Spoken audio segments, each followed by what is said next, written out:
please rise and join me in saying the Pledge of Allegiance?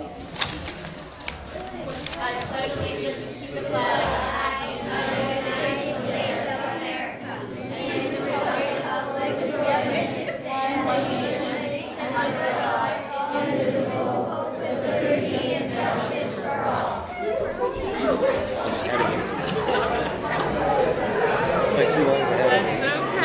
literally the best Pledge of Allegiance I've ever heard. First, we're going to start with the presentation of the Lewiston Softball Team certificates for their recent championship. Nice. And Counselor Pettengill is going to help me with that.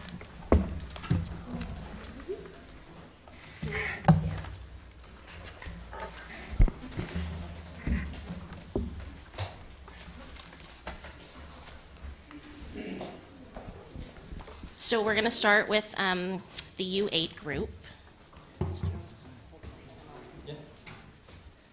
So we'll say your name, and then if you want to come forward and get your certificate, that would be great.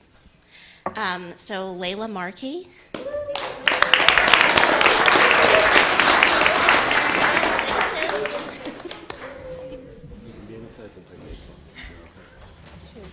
Leah Shannon.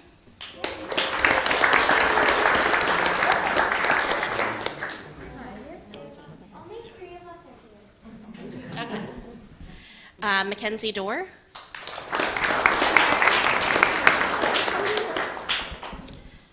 Evelyn Pettengill.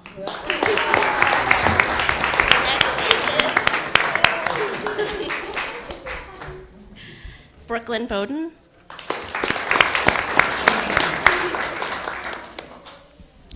Regan Cunningham.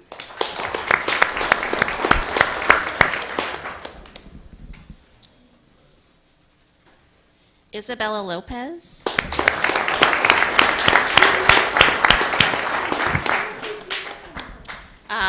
Lanaya Doyon.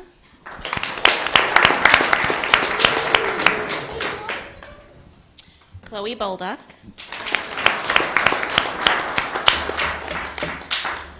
Luciana Pacheco. And Coach Chantel Pettengill.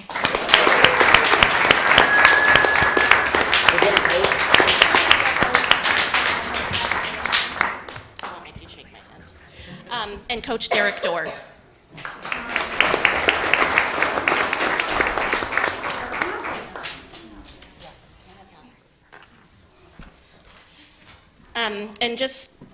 I also just want to acknowledge that many of the girls who played in the U10 League that we're going to talk about right now also won the state Babe Ruth tournament on July 1st for Lewiston, and will be going to Connecticut to play in the regional Babe Ruth tournament.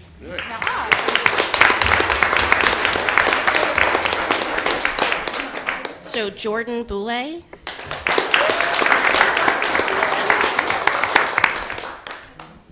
Juliette Philippon.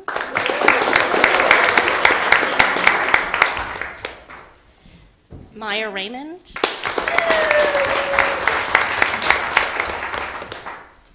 Ava Markey.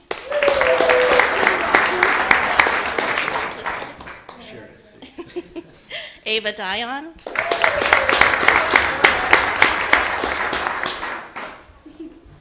Isabella Enos.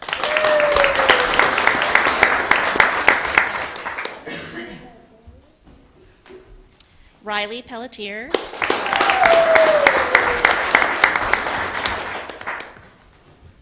Georgia Odell Perkins.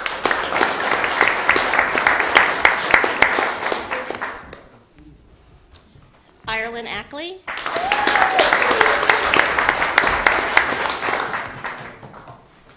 Samara Pelkey.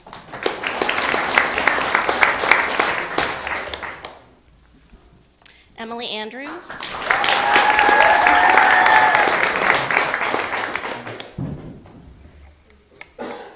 Bella Huntington.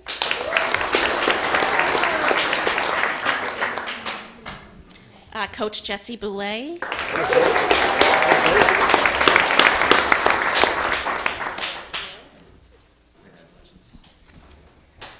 And Coach Ryan Markey.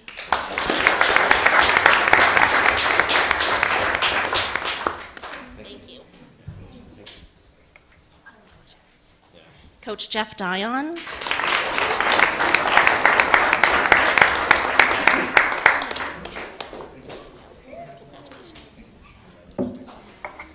And Coach Denny Philippon.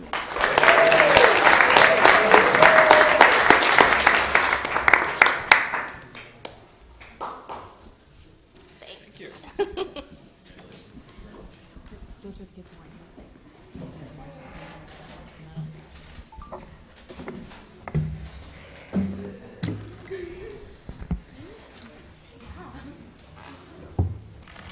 And now we'll have an update from the Lewiston Youth Advisory Council and appointment of the new members. At the request of Mayor Bouchard, the Youth Council has been surveying Lewiston youth over the past 3 months. Mayor Bouchard was interested in the perception that different age groups have of Lewiston, and we discussed his request and thought it fit well with ongoing outreach about Lewiston's positives that are here for the residents and visitors alike. We surveyed 4th graders, 8th graders, and 12th graders. Out of the seniors, 65 responded out of 235. 373 students from the 8th graders, only 33 replied, and 15 replied out of 38 St. Dom's 8th graders. We met with about 368 4th graders from Lewiston's 6 elementary schools. Hunter Steele, the vice chair, took all the responses that LEAC received and put them in a bubble word chart software and analyzed the data. You will note that the bigger words on the slideshow we're going to show you indicate larger percentage of certain responses. St. Dom's responses are in a large red box to indicate that there are 15 participating students and out of the very small 8th grade student body. So the percentage-wise, they look very bigger compared to the rest. St. Dom's responses were included in the overall response. And then I have a paper copy of the responses if anyone wants to see.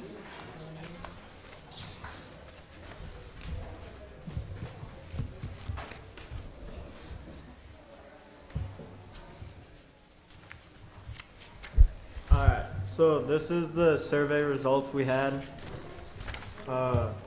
So for what's your relationship to Lewiston, we basically asked them if they were born here or moved here. And I put each school under like what each school said. And so a majority of the elementary schools moved here or were born here, but for the other schools, a majority moved here. So that was one big difference we saw. So then we asked them what your favorite things about Lewiston are, and their number one thing was the schools, and then they also liked the sense of community that we have in Lewiston, and they liked the restaurants in Lewiston. Don't we all?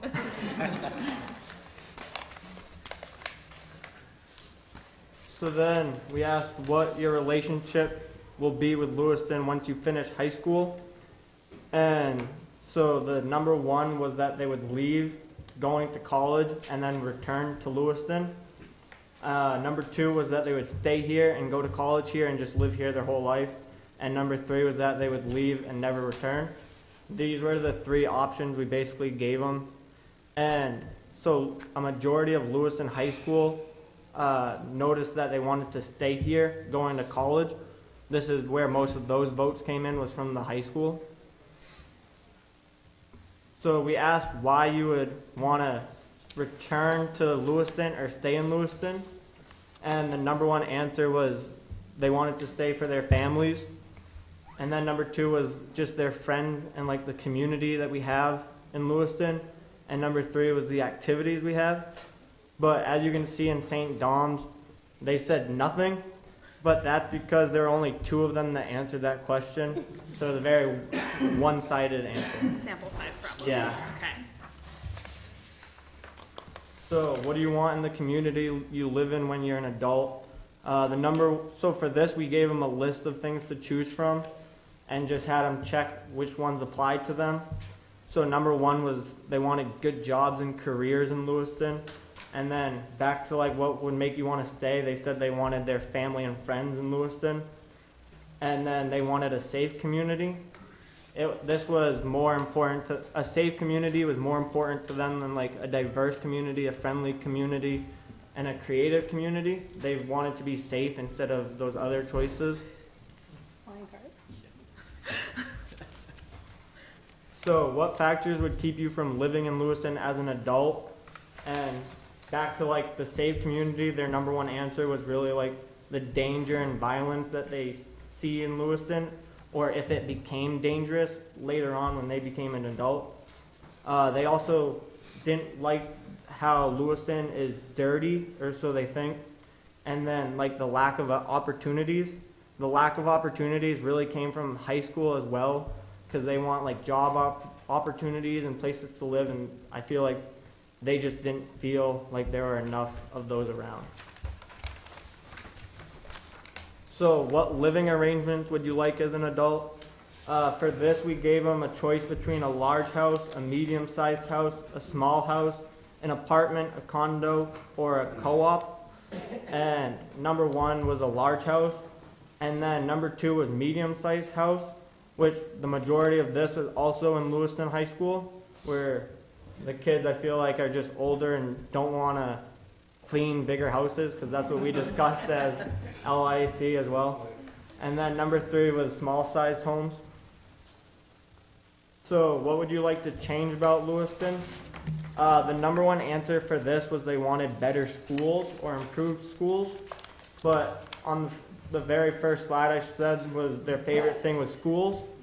So we just have like two complete opposites here. So it's either you really love the schools here or you don't like them. So we have two extremes in Lewiston, which is something we found interesting. Number two was that they'd like Lewiston to be cleaner, which is going back to like one of the things that would keep them from living in Lewiston was that it's dirty. So to stay in Lewiston, they'd want to make it cleaner. And then more activities, again, back to the lack of opportunities. They want more activities and more opportunities. So then we asked them, what are some comments you hear other people say about Lewiston? And the number one comment that we got in all of the categories except for St. Dom's was that they hear everyone call it Dirty Lou. And then number two was that they just hear that Lewiston is a bad place. And number three was that it's a dangerous place. So opinions of Lewiston, why Lewiston Advisory Council was that that last slide was contained to Lewiston, and we know that Lewiston is so much more than negative comment. We've been doing outreach to enhance Lewiston image, and we will continue. So for this one, what we did was we just, as LYAC, we brainstormed what we thought and put them all in there. These are all entered one. No one is more important than the other. It just came out that way. In interest in history, heritage, restaurants, bakeries, four colleges: Purdue, Global, Bates, USMLA, and Maine College of Health Professions. And the last two were Thrive in Art Community, to include theater and artwork. And also the Dempsey Challenge and Androscoggin Bank Call say it's people, diversity, culture, opportunities, hotels and conferences centers thriving downtown with new businesses, award-winning sport teams, excellent schools, many festivals, and major hospitals. So that's what we as Lewiston Youth Advisory Council think of Lewiston, and want to try and promote more of that in our community, so that we don't have people saying that it's Dirty Lou, it's a bad place, it's a dangerous place. So yeah, that's it. Thank you. So thank you guys for doing that survey and for being really great ambassadors for our city. Thank you. I have a copy of these if you want some after. I can give you, if anyone wants a copy. Maybe good, I think. Yeah, I just had one comment about the schools. I think people in our community and a lot of communities have a love-hate relationship with education, you know, and how it impacts our taxes and things like that. So I think looking back at that original question, schools was not the favorite thing for everyone, do you know what I mean? But it probably had enough. But the same thing about, you know, what do we need to change and whatever, we need to invest in our schools too. So I think that kind of input mirrors what's happening in the community. We've got a lot of people who support schools and other people who feel that, you know, taxes are such that we can't afford to spend more money on schools. So it's, I don't think it's a kind of one negative. I just think it's the percentages of people who participated, and I think that's pretty legitimate. That some people think that schools are good enough, others think that they need to be better. And I think kids, when they're in school, it's sometimes difficult at what age level you're at. So, and I was a little disappointed with the St. Dom's participation too. That would have been nice if, and I know, are they part of the youth advice? So there are people on the advisory committee, but I think, again, surveys are, statistically significant when you get enough people to participate, and I think that's the goal next time. But great job, and thank you. And I like the way that you, with the bubble diagrams, that the print font size got bigger on when there was more votes, so it's very easy to read, to see each page, so thank you. You're welcome. Yep.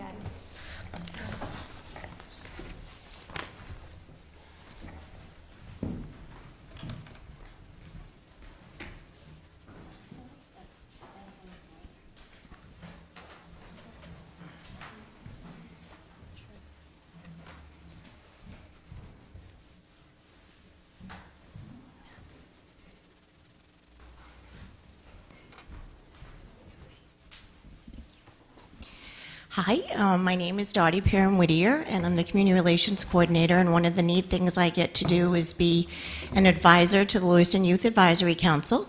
It was established by the sitting City Council in 2001 and has been going strong for the last 17 years, doing amazing things within the community. One of the things that the ladies and Hunter mentioned up front was they met with 384 fourth graders, and that was quite an experience. It was neat to see them in action. And this is the time of year when we appoint new youth council members, and Council President Kristen, if you want to come up here.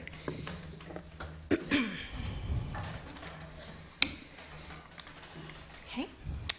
And each year we go through an application process, and we had many youth apply this year. We have 5 returning, Emma in the green over there, and Hunter Steele, that you just heard from as well. Also returnees are Carolyn Adams, Emma Wolverton, and Hunter Landry. But we also have 8 new members that went through an interview process with the mayor, myself, Chair Emma, and Council Liaison Zach Pettengella. Zach, if you want to come up here too, that'd be really awesome. So we went through the interviews, we looked at their applications, and had a great conversation about who we thought would be the great fit for this year, and those that we're appointing this evening. The first person is Christine Chassie. Christine, if you want to come up. I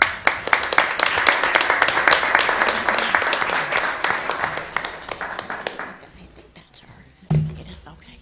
Do you want to just say why you? Hi, I'm Christine Chassie.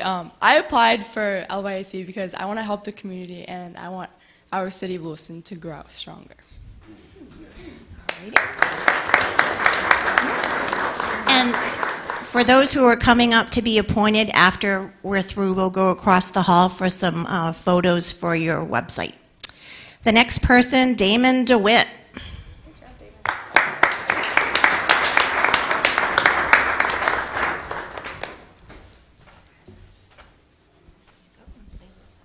I'm Damon DeWitt, and I wanted to be on the council to make change in Lewiston and come up with good ideas to do so. And yeah, just incorporate the ideas to make a lot of good change in the city, and that was my intention. So yeah. Yeah. Damon. It's okay. The next person, I think I have them in the same order. We'll do Madison LaFlamme.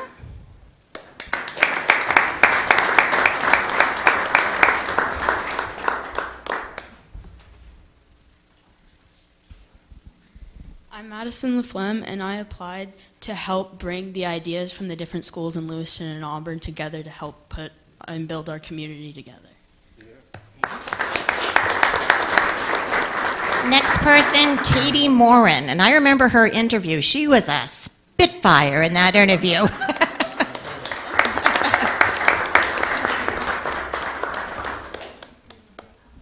I'm Katie Morin, and I applied to make Lewiston a better place and to help the community grow.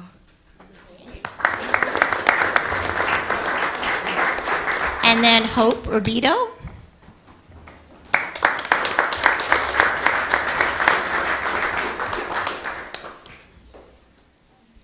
My My name's Hope Rubito, and I applied to make Lewiston a better place and to get to know my city better. And during all the interviews, before I mention the other three, topics on their minds that they shared in the interviews was further enhancing Lewiston's image, showcasing Lewiston's opportunities, speaking out against bullying, community engagement to better understand each other, and enhancing public transportation and infrastructure. That was a new one that we heard this year.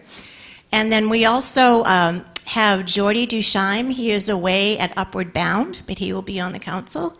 We have Lilith Price Wharf, who is attending a National Student Leadership Council on Health and Medicine. And then we have Zachary Morin, who is attending Future Business Leaders of America training. Nothing important. No. So thank you, and we have, I think, another good group, and we'll have a super year. So thank you. Nice job, guys.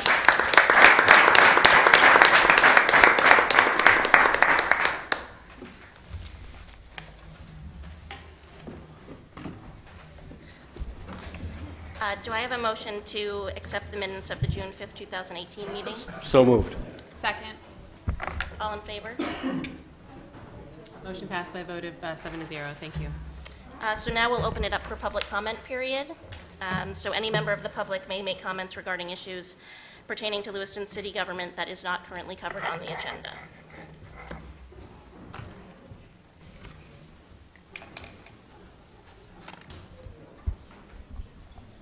Thank you for the opportunity to speak.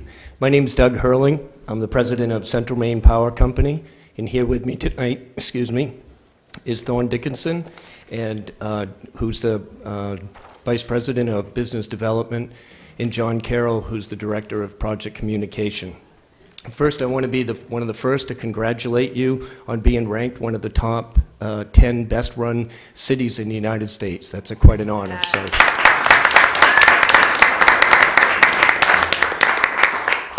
So my first order of business is to thank you for the strong resolution support that you gave to our project. It was a very welcome sign to our partners in Massachusetts, Maine, and Canada. CMP and Lewiston have had a very long, strong working relationship, and we hope to continue that working relationship through this project. I'm confident we will. I was personally involved in the Maine Power Reliability Project. I led that project from 2010 to 2015. We built a new substation at Larrabee Road and all the transmission lines. We worked the Lewiston Loop in and around and under the city, and we appreciated all the support here from the city of Lewiston as we worked very focused on trying to have the least disruption to the city. And now I'm back again as president with another large project, and that is the New England Clean Energy Connect. That project is a $950 million project with the single largest piece of equipment that is in the city of Lewiston. We're off to a great start. We want to thank the council for the resolution, Mayor Bouchard, and Ed, city manager, and Jeff Jeffers, who has been a tremendous, strong, and unwavering support through the past projects, and off to a good start with this project. So I want to give you just a very quick and brief update on where we are with the project. We've completed contract negotiations with Massachusetts Utilities and Hydro-Quebec, so that was a big step, and that has been complete. And now we're moving on to approvals from the Massachusetts Utilities Committee. So in Maine, we've applied and we're working through the process for the DEP permit. We expect to have hearings in the fall, and we expect to have permit by the end of the year. That would be the same for the Army Corps permit. We also have the Public Utilities Committee. That process is underway, and we expect to have the approval for that by the end of the year as well. We will start later this year with local permitting, and we have one federal issue that we expect to get in mid-2019. So we'll be starting construction the end of 2019 and complete in 2022. In closing, I just want to say we look forward to working with the city, and if you don't have any questions of me, I just want to say a big thank you for your support so far. It's been tremendous, and we appreciate it very, very much. Thank you. Any other public comments? What's the project? So do you just want to give a brief overview of the project? So the project is, it's a New England Clean Energy Connect is the project, and what it is, it's a transmission line that will be built from the Canadian border down through to Lewiston and bring hydropower, clean energy power into the New England grid. You know, there are many benefits from New England as well as Maine, and one of the big ones is the clean energy that it'll bring is about 3.1 million cubic tons of CO2 reductions in the environment. So it's delivering clean energy to Massachusetts. It'll have a price suppression of about $40 million annually to the state of Maine, so that it will have a price suppression impact on rates. Thank you. Charles Arthur Soul, 135 Bartlett Street, Lewiston, Maine. I wasn't shot in that episode that occurred at 135 Bartlett Street. So anyways, what I understand of this electrical project is that Maine is going to be used as a thoroughfare. Is that correct, sir? And Maine is not receiving any power from this line, sir? So it's not a back and forth, it's a public comment. So you Okay, can make well, comments, but okay. it's not a... Maine is, to the public, you know, Maine is being used as a lackey. First of all, the organization that is funding this is owned by a Spanish organization, and CMP is owned by a Spanish organization. And all this is going to do is put a power grid right through our state so that we can provide electricity for Massachusetts. I personally don't like doing business with a foreign entity when it comes to electrical power because they could always shut it off if something goes wrong or hold Massachusetts hostage. I prefer that the United States look to itself for its own energy power, to be reliant on a foreign entity for something as vital as electricity.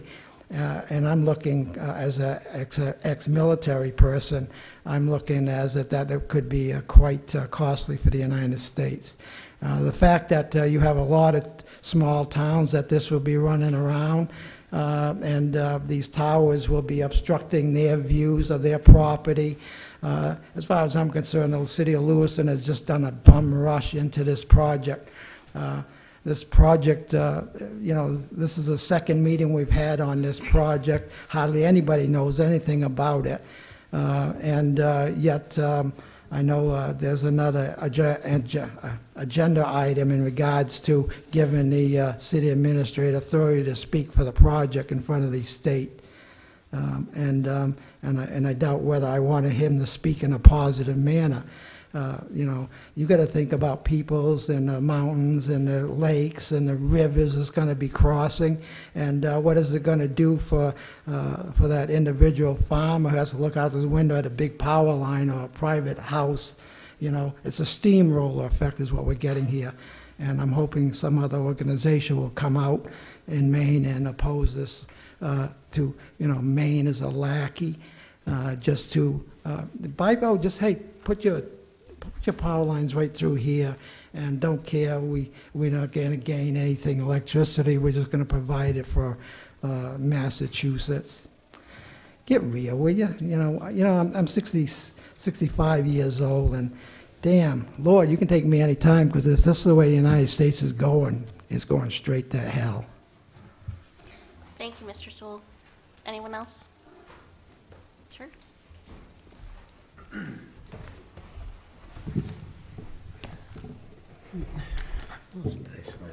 Hey, everybody. So I'm Mike Dostey, J. Dostey Jewelers, 4 Lisbon Street in Lewiston. I'd like to actually just recall something that was said earlier tonight from the Youth Advisory Council, because it's relevant to what we're going to be talking about, or I'm going to be talking about just now. They said that there are perceptions, the dirty loo, it's a bad place, it's a dangerous place. So I'm here to introduce to you guys a brand new nonprofit organization that we've just started. It's called the Downtown Lewiston Association. And it's an association that is focused on the enhancement, the promotion, the economic development of downtown Lewiston's commercial district.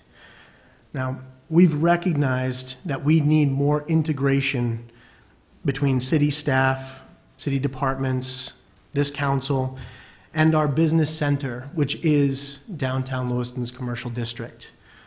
Now, we just started this organization. We just filed our tax-exempt filing yesterday, but we've been working on this for some time. And some of the things that we have already started with, something that Keith is demonstrating right now, is a resource website we've constructed to be used by visitors, residents, businesses, and developers to highlight the assets that we have here in our downtown commercial district. Another project that we've already started on before we started our organization is we reached out to Steve Murch, the City of Lewiston arborist, and we started a Adopt a Spot program, which we hope to develop into something much, much larger next year. And then another thing that we've already worked on before even formally forming this organization is we've worked with the city staff, administration, the economic development department about some wayfinding signage, which you'll hear about more in tonight's meeting further on the agenda. So a big question that I keep getting asked is why now? Why are we forming this organization now? And it actually comes down to timing. You see, in the last 10 years, over $100 million has been invested in downtown Lewiston's commercial district. This past year alone, we have Jules Patry that's working on the 199 Lisbon Street building across the street from the library. We have the construction of the Hartley block, which we're all familiar with. We have, and again, something we're all familiar with, Diana and Kevin Morin, their historical building restoration that's happened at 46 Lisbon Street. But in addition to these, over the past year and upcoming over the next, hopefully just month, maybe 2, we have 4 new businesses that are opening in our downtown commercial district. We have the Curio that's opening at 110 Lisbon Street. We have Heirloom Arrangements, which is opening at 50 Lisbon Street. We have Sophia Fima, which has already opened at 46 Lisbon Street. And we have Sonder and Dram, which has just opened at 12 Ash Street. So we've spent the last 6 months forming this organization. We're very serious about it, and sustainability is something that is a big concern for ours. So we've consulted with our own economic development specialist, Misty Parker, the City of Lewiston. We've spoken with Scott Benson, economic development specialist, Becky Conrad, the head of the LA Metro Chamber, Tom Platts, who we all know, Peter Rink of Rink Advertising, and about a dozen others. We've actually just, in about a week and a half, started our membership drive, which is focused on small businesses in the downtown commercial district. In a week and a half, we have over 40 commitments from small businesses who believe in the vision that we are putting forward and the initiatives that we want to address. So I'm here to introduce this organization to you and to tell you, the council, that we want to work with the city. We want to realize the true potential of downtown Lewiston's commercial district, the center of the city of Lewiston. And I look forward to working with all of you. I look forward to working with the departments, the department heads, the city staff, administration. If you'd like more information, of course, our website, which is a resource for the purposes I've already outlined, which happens to be downtownlewiston.com. And we are having our kickoff event and formal public announcement this Thursday at Da Vinci's from 5 to 7, and we hope to see you all there. So thank you. This isn't supposed to be a back and forth, but since I'm playing mayor tonight, I'm going to take some liberties.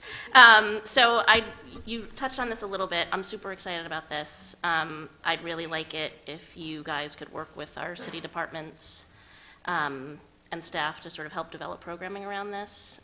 So I'm thinking like zoning, code, loan and grant programs, maybe TIF designation, and then holiday decor is something that I hear about a lot. So maybe Ed, you and Mike and Keith can connect around how we can do that best.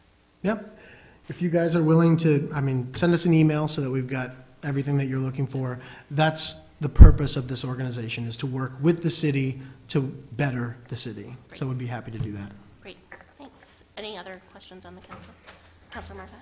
I'd like to tie in the last two items, including this one, in light of what we heard a few minutes ago.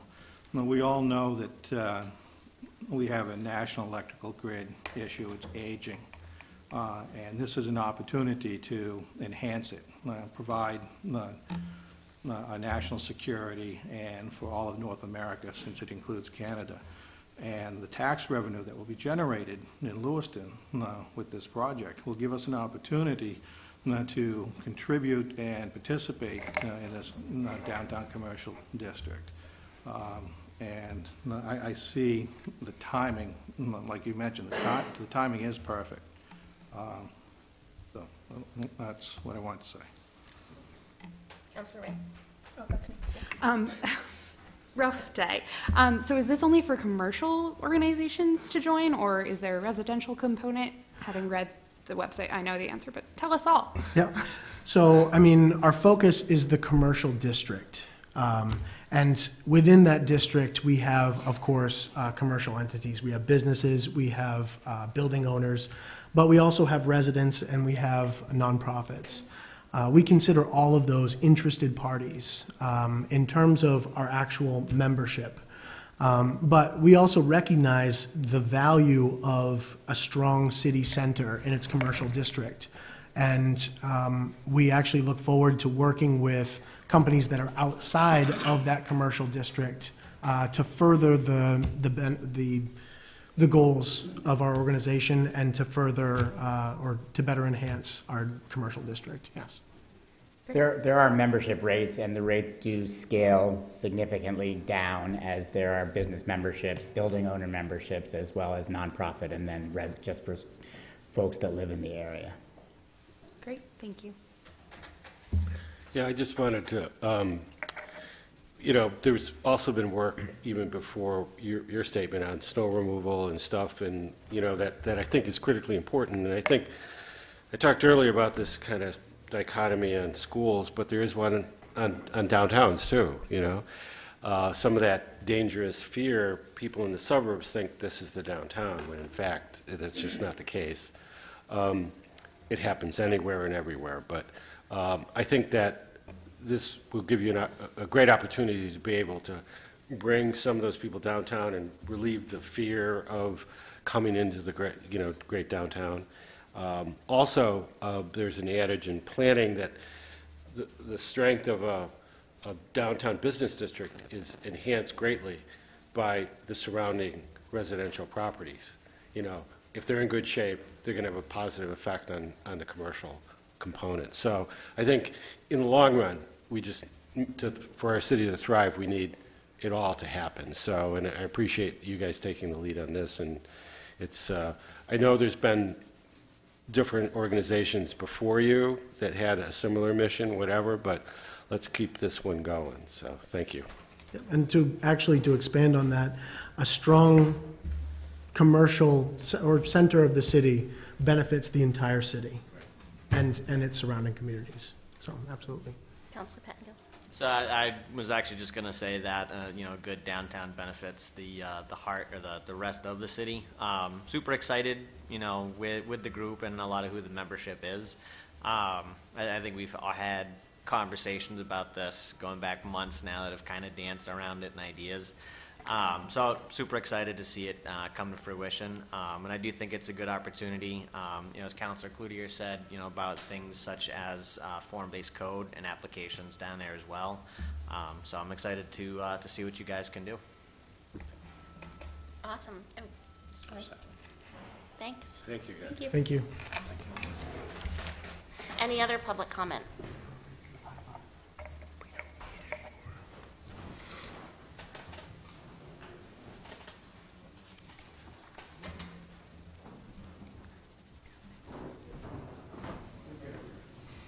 Good evening, Council. My name is Carl Shaleen. I reside at 17 Cherrywood Drive in Lewiston.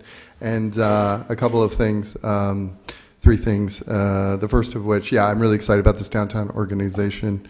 And then when I heard that a while ago that CMP was owned by the Spanish, I was like, thank God for the Spanish. And then, and I'm excited about that project as well. But yes, moving forward here. So we have the mural now, and for the record, I absolutely love it. It turned out really well. I'm really excited about it. And I know a lot of city employees and citizens spent a lot of time to help things get together, but there were a couple of people that I wanted to recognize, Ling Jeffers, and Stephen Damien of Public Works. When it came time for last-minute logistics, like getting the artist to Home Depot to get some paint or some primer, and then, we need to block the road, and all of that. Both were extremely, beyond professional. They were friendly and excited to help, and this even on a Friday evening and all throughout the weekend and so forth. So I wanted to recognize those 2 city employees. That was very good for a citizen to see. Thank you. Thanks, Carl. Any other public comment?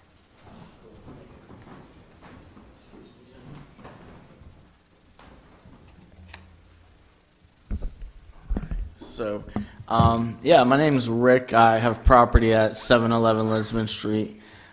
These nice tenants over here, there they are right there. They're opening a medical shop in there. But anyway, so to get back to what these guys are talking about, the 2 gentlemen that were just up there for the commercial organization. When I was young, we had rec over here. You had the pool. You had a whole interaction. So, I mean, if you just want to, I know the budget. I don't know about the city of budgets for Lewiston, the city of Lewiston's budget. But basically, if you want to decrease crime, try to make the city a little bit better, I would start to try to put programs like that back into effect. Because as you take programs like that out, kids are kids. If they don't have anything to occupy their time, you're going to find trouble. You find your fights in the park, stuff such as that. Maybe you wouldn't have such a problem like that if there was rec, if there was something for them to do, field trips, summertime. Not all parents can afford to watch their kids or pay someone to watch their kids during the summer, but send them to parks, an easy solution. And if there was something the city could help with, like rec, that's what I had when I was a child, and I think crime rate was probably less in, the early 2000s, something like that. Nowadays the kids don't have something to occupy themselves. That's about it. Thank you. No problem. Can I add one little quick comment? I think what you just heard is very appreciated to have that kind of comment, because certainly something that can be helpful. But it also brought up the perceptual problem. Comment that the early 2000s crime was probably lower. It's actually the opposite. Crime today is probably about 40% lower than it was in 2000. And I think one of the problems we struggle with as a community is perception that's really against the actual reality of our own community. Everybody thinks Portland's great. You've seen what's happened in Portland this year in terms of the number of shootings, the number of murders they've had. We've had one murder in the last 3 years, something like that. So if people could help get that message out, that would do a tremendous positive support for what we're trying to do as a community. Thanks, Ed. Any other public comment? Great. So Kathy, all roll call votes. Yes, so all roll call votes for this meeting will begin with the Council of Ward 6, and we will also note for the record that the mayor has an excused absence for tonight's meeting. Thank you. So can you read the consent Sure. agenda? There are 4 items on the consent agenda this evening. Item number 1, order authorizing execution of a municipal quitclaim deed for real estate located at 8 Bayberry Lane. Item number 2, order authorizing execution of a municipal quitclaim deed for real estate located at 121 Rosedale Street. Item number 3, order authorizing execution of a municipal quitclaim deed for real estate located at 19 Cram Avenue. And item number 4, resolve appointing David Hediger, Lewiston's local health officer. Do I have a motion? So move. Second. Motion by Councilor LaJoy, seconded by Councilor Ray.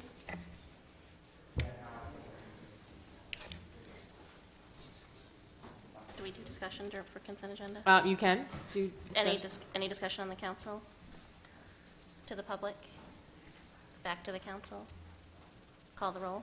Counselor from Ward 6? Yes. Ward 7? Yes. Ward 1? Yes. Ward 2? Yes. Ward 3? Yes. Ward 4? Yes. And Ward 5? Yes. Motion passed by a vote of 7-0. Agenda item number 5. Item number 5, request for abatement of property taxes for applications submitted under Title 36, Section 841, subsection 2. I don't have that motion. Do I have a motion? Okay. Assume I can read it from the packet item at the bottom. Sure. So I'd make a motion to approve a full abatement. Do I read the amount? In the amount of $7,602.73 of property taxes for multiple years. For case number 2008-2, said applicant submitted under MRSA Title 36, Section 841-2, with the stipulations that we addressed in executive. Second. Motion by Councilor Marcotte, seconded by Councilor Ray. Any discussion on the council? To the public? Back to the council? Call the roll. Counsel from Ward 6? Yes. Ward 7? Yes. Ward 1? Yes. Ward 2? No. Ward 3? Yes. Yes. Ward 4? Yes. Ward 5? Yes. Motion passed by a vote of 6-1. Agenda item number 6. Item number 6, public hearing on the renewal application for a special amusement permit for live entertainment for She Doesn't Like Guthrie's 115 Middle Street. Requested action to grant a special amusement permit for live entertainment to She Doesn't Like Guthrie's 115 Middle Street. So moved. Second. I have a motion by Councilor Lyson, seconded by Councilor Ray. Any discussion on the council? To the public?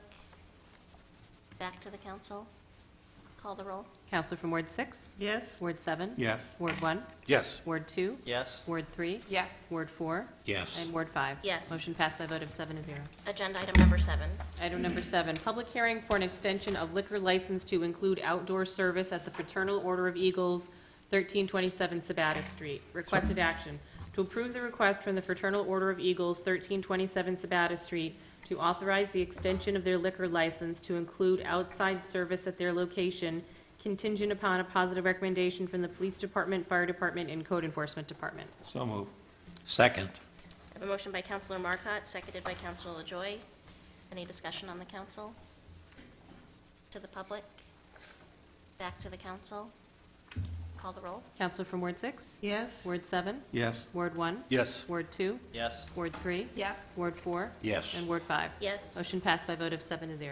Agenda item number 8. Item number 8, public hearing for an extension of the liquor license to include outdoor service at Baxter Brew Pub, 130 Mill Street. Requested action to approve the request from Baxter Brew Pub, 130 Mill Street, to authorize the extension of their liquor license to include outside service at their location, contingent upon a positive recommendation from the Police Department, Fire Department, and Code Enforcement Department.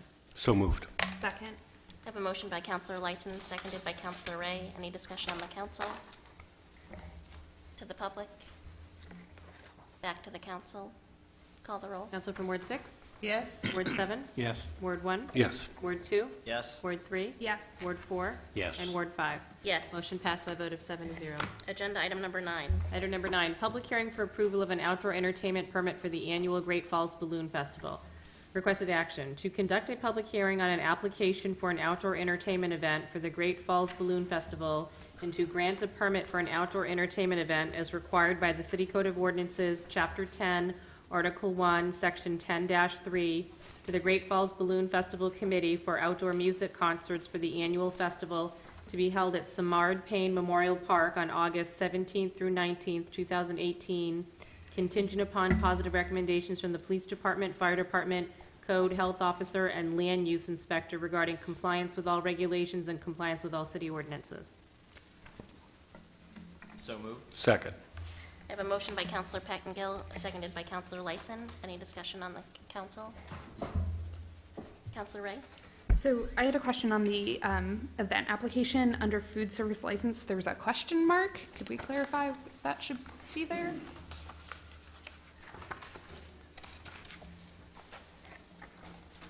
I see food and it's checked off yes. I'm not sure. Oh, I see, in the very front page. Right, food service license. I think I'm not sure if they were indicating if they knew who they should be responding to. It does say staff use only.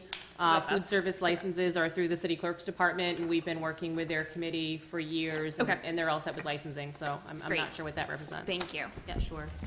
Anything else on the council? To the public? Back to the council?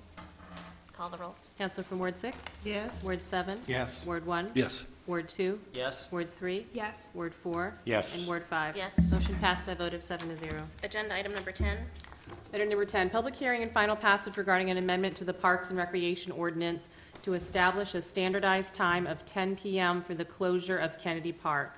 Requested action that the proposed amendments to the City Code of Ordinances, Chapter 54, Parks and Recreation, regarding the change in time for the closure of Kennedy Park from 1 a.m. to 10 p.m. receive final passage by a roll call vote. So move. Second.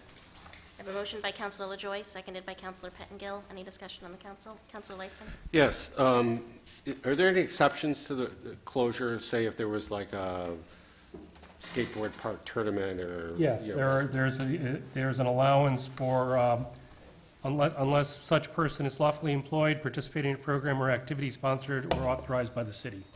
Great, thank you. Councilor Ray? Could we hear from Chief O'Malley on if this has been working out since our first passage of this?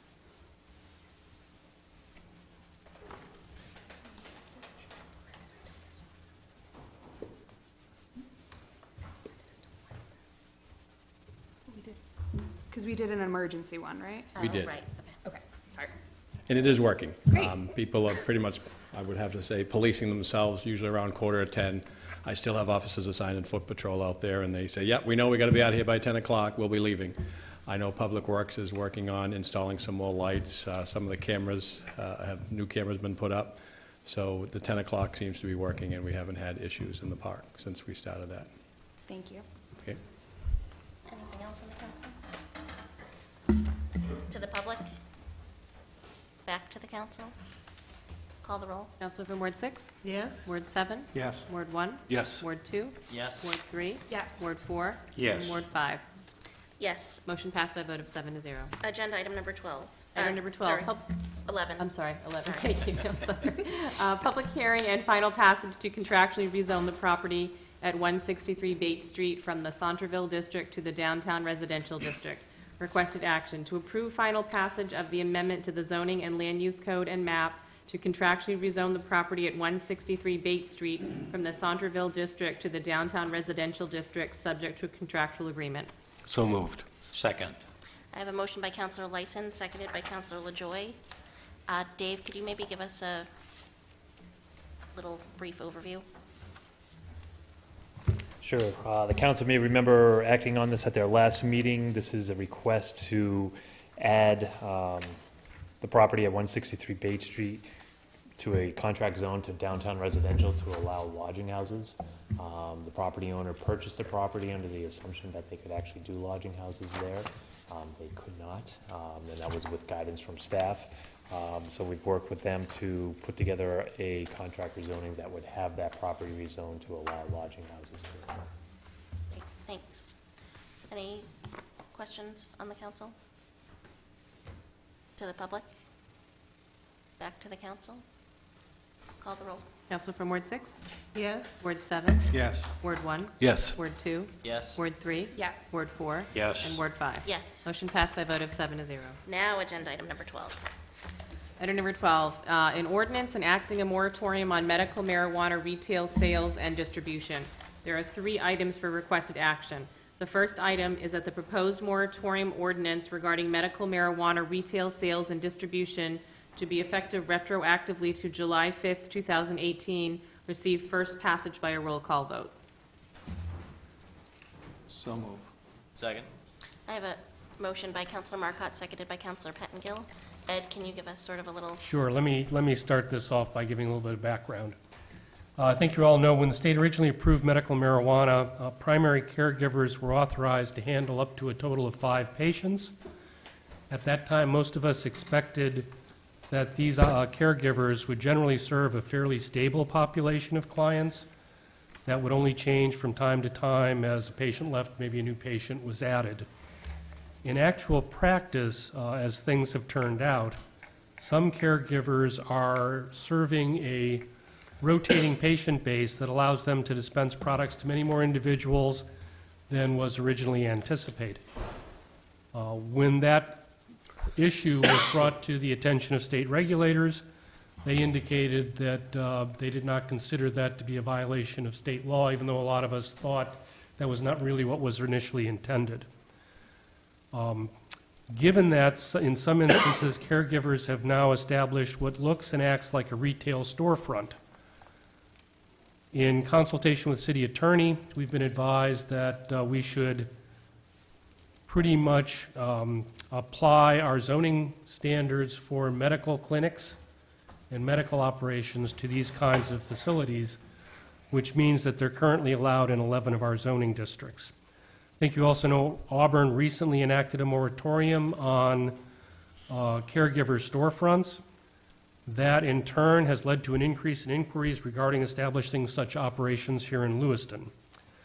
As of June 28th, we have 15 active primary caregivers in the city and 14 more pending approval. These include some that just have a grow operation, some that have a retail operation accessory to their grow, and some that are simply doing retail and not in conjunction with their grow. Some of these caregivers are operating independently on their own. Some of them are operating where a number of them are working together out of a single space. When our current regulations on caregivers were established in 2011, they did not anticipate such retail operations. So that was one of the things that we didn't think about at the time, and we didn't give, any thought at all to zoning issues, to locational issues, to the kinds of issues that we might want to give some thought to. In addition, the state has recently adopted new regulations or amended regulations to their medical marijuana laws. Once those go into effect, which will be probably sometime in October, since they were just adopted by the legislature, the legislation says that the council will have to vote to adopt or amend an ordinance allowing registered caregiver retail stores. So again, it was not anticipated in the original legislation. In about 90 days, we will have to take action if we wish to allow them. If we don't take action 90 days from now, they would not be allowed until such point as we did. But in the meantime, anything goes. So it's kind of like, could be kind of like the California gold rush at this point, where in the next 90 days before the legislation goes into effect, there effectively are no or very limited rules other than being permitted in the 11 zones that they're permitted. So given all of that, what we're recommending is that a moratorium be put in place on storefronts alone, just on storefronts, not on other aspects of medical marijuana operations, that would allow us time to determine whether the council wants to allow such storefront operations in Lewiston. You're going to have to make that decision at some point, yes or no. If you do want to have them, we'll have to determine where they should be located, which zones they should be allowed in. And then we also ought to give some thought to whether we might want to employ any other criteria in terms of location. So, for example, I know on the retail side, there's going to be a limitation in state law, distance from a school, that a retail recreational marijuana facility must be a minimum, I think the standard is 1,000 feet, and then we can lower it to 500 if we want. So we're going to have to make those kinds of decisions about what to do. But right at the moment, not having anticipated the direction in which medical marijuana has gone, we have very limited regulatory control over where those facilities are located. So we think it would make some sense to put that moratorium on, just again on retail operations, and recognize that probably in the fall, we're going to have to spend a good chunk of time both on this issue and just as important, perhaps more important, the whole issue of recreational marijuana, where again the state has said recreational operations in Lewiston, we would have to agree, we would have to opt into them. We would have to take an affirmative action to allow them. So as of right now, on the recreational side, pretty much not permitted until we decide what to do. On this side, we've got this 90-day window where anything goes, followed by a period where we'll have to do something. So we just think let's put a cap on it right now and revisit it in the fall. So if we don't act on it before then, it would expire on January 1st? When the new law, yes, this would be first, it would run until January 1st. Any discussion on the council? To the public? Can you go up to the podium, or you can come up front? Whichever one is.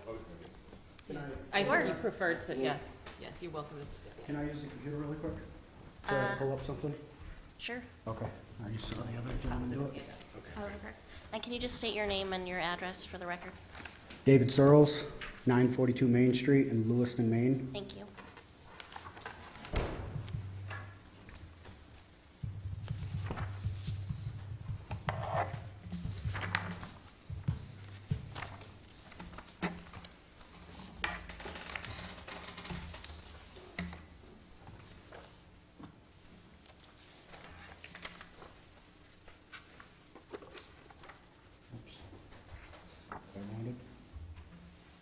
This is the building that, this is 942 Main Street in Lewiston, which is why I was pulling it up.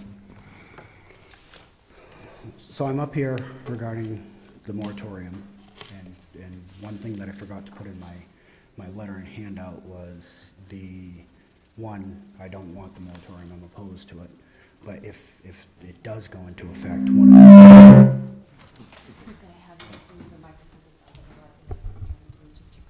Oh, I'm sorry. Is that better? Yeah. So one of the things that I'm opposed to is I'm opposed to the moratorium all around, but also the effective date, and I'll explain why in the letter.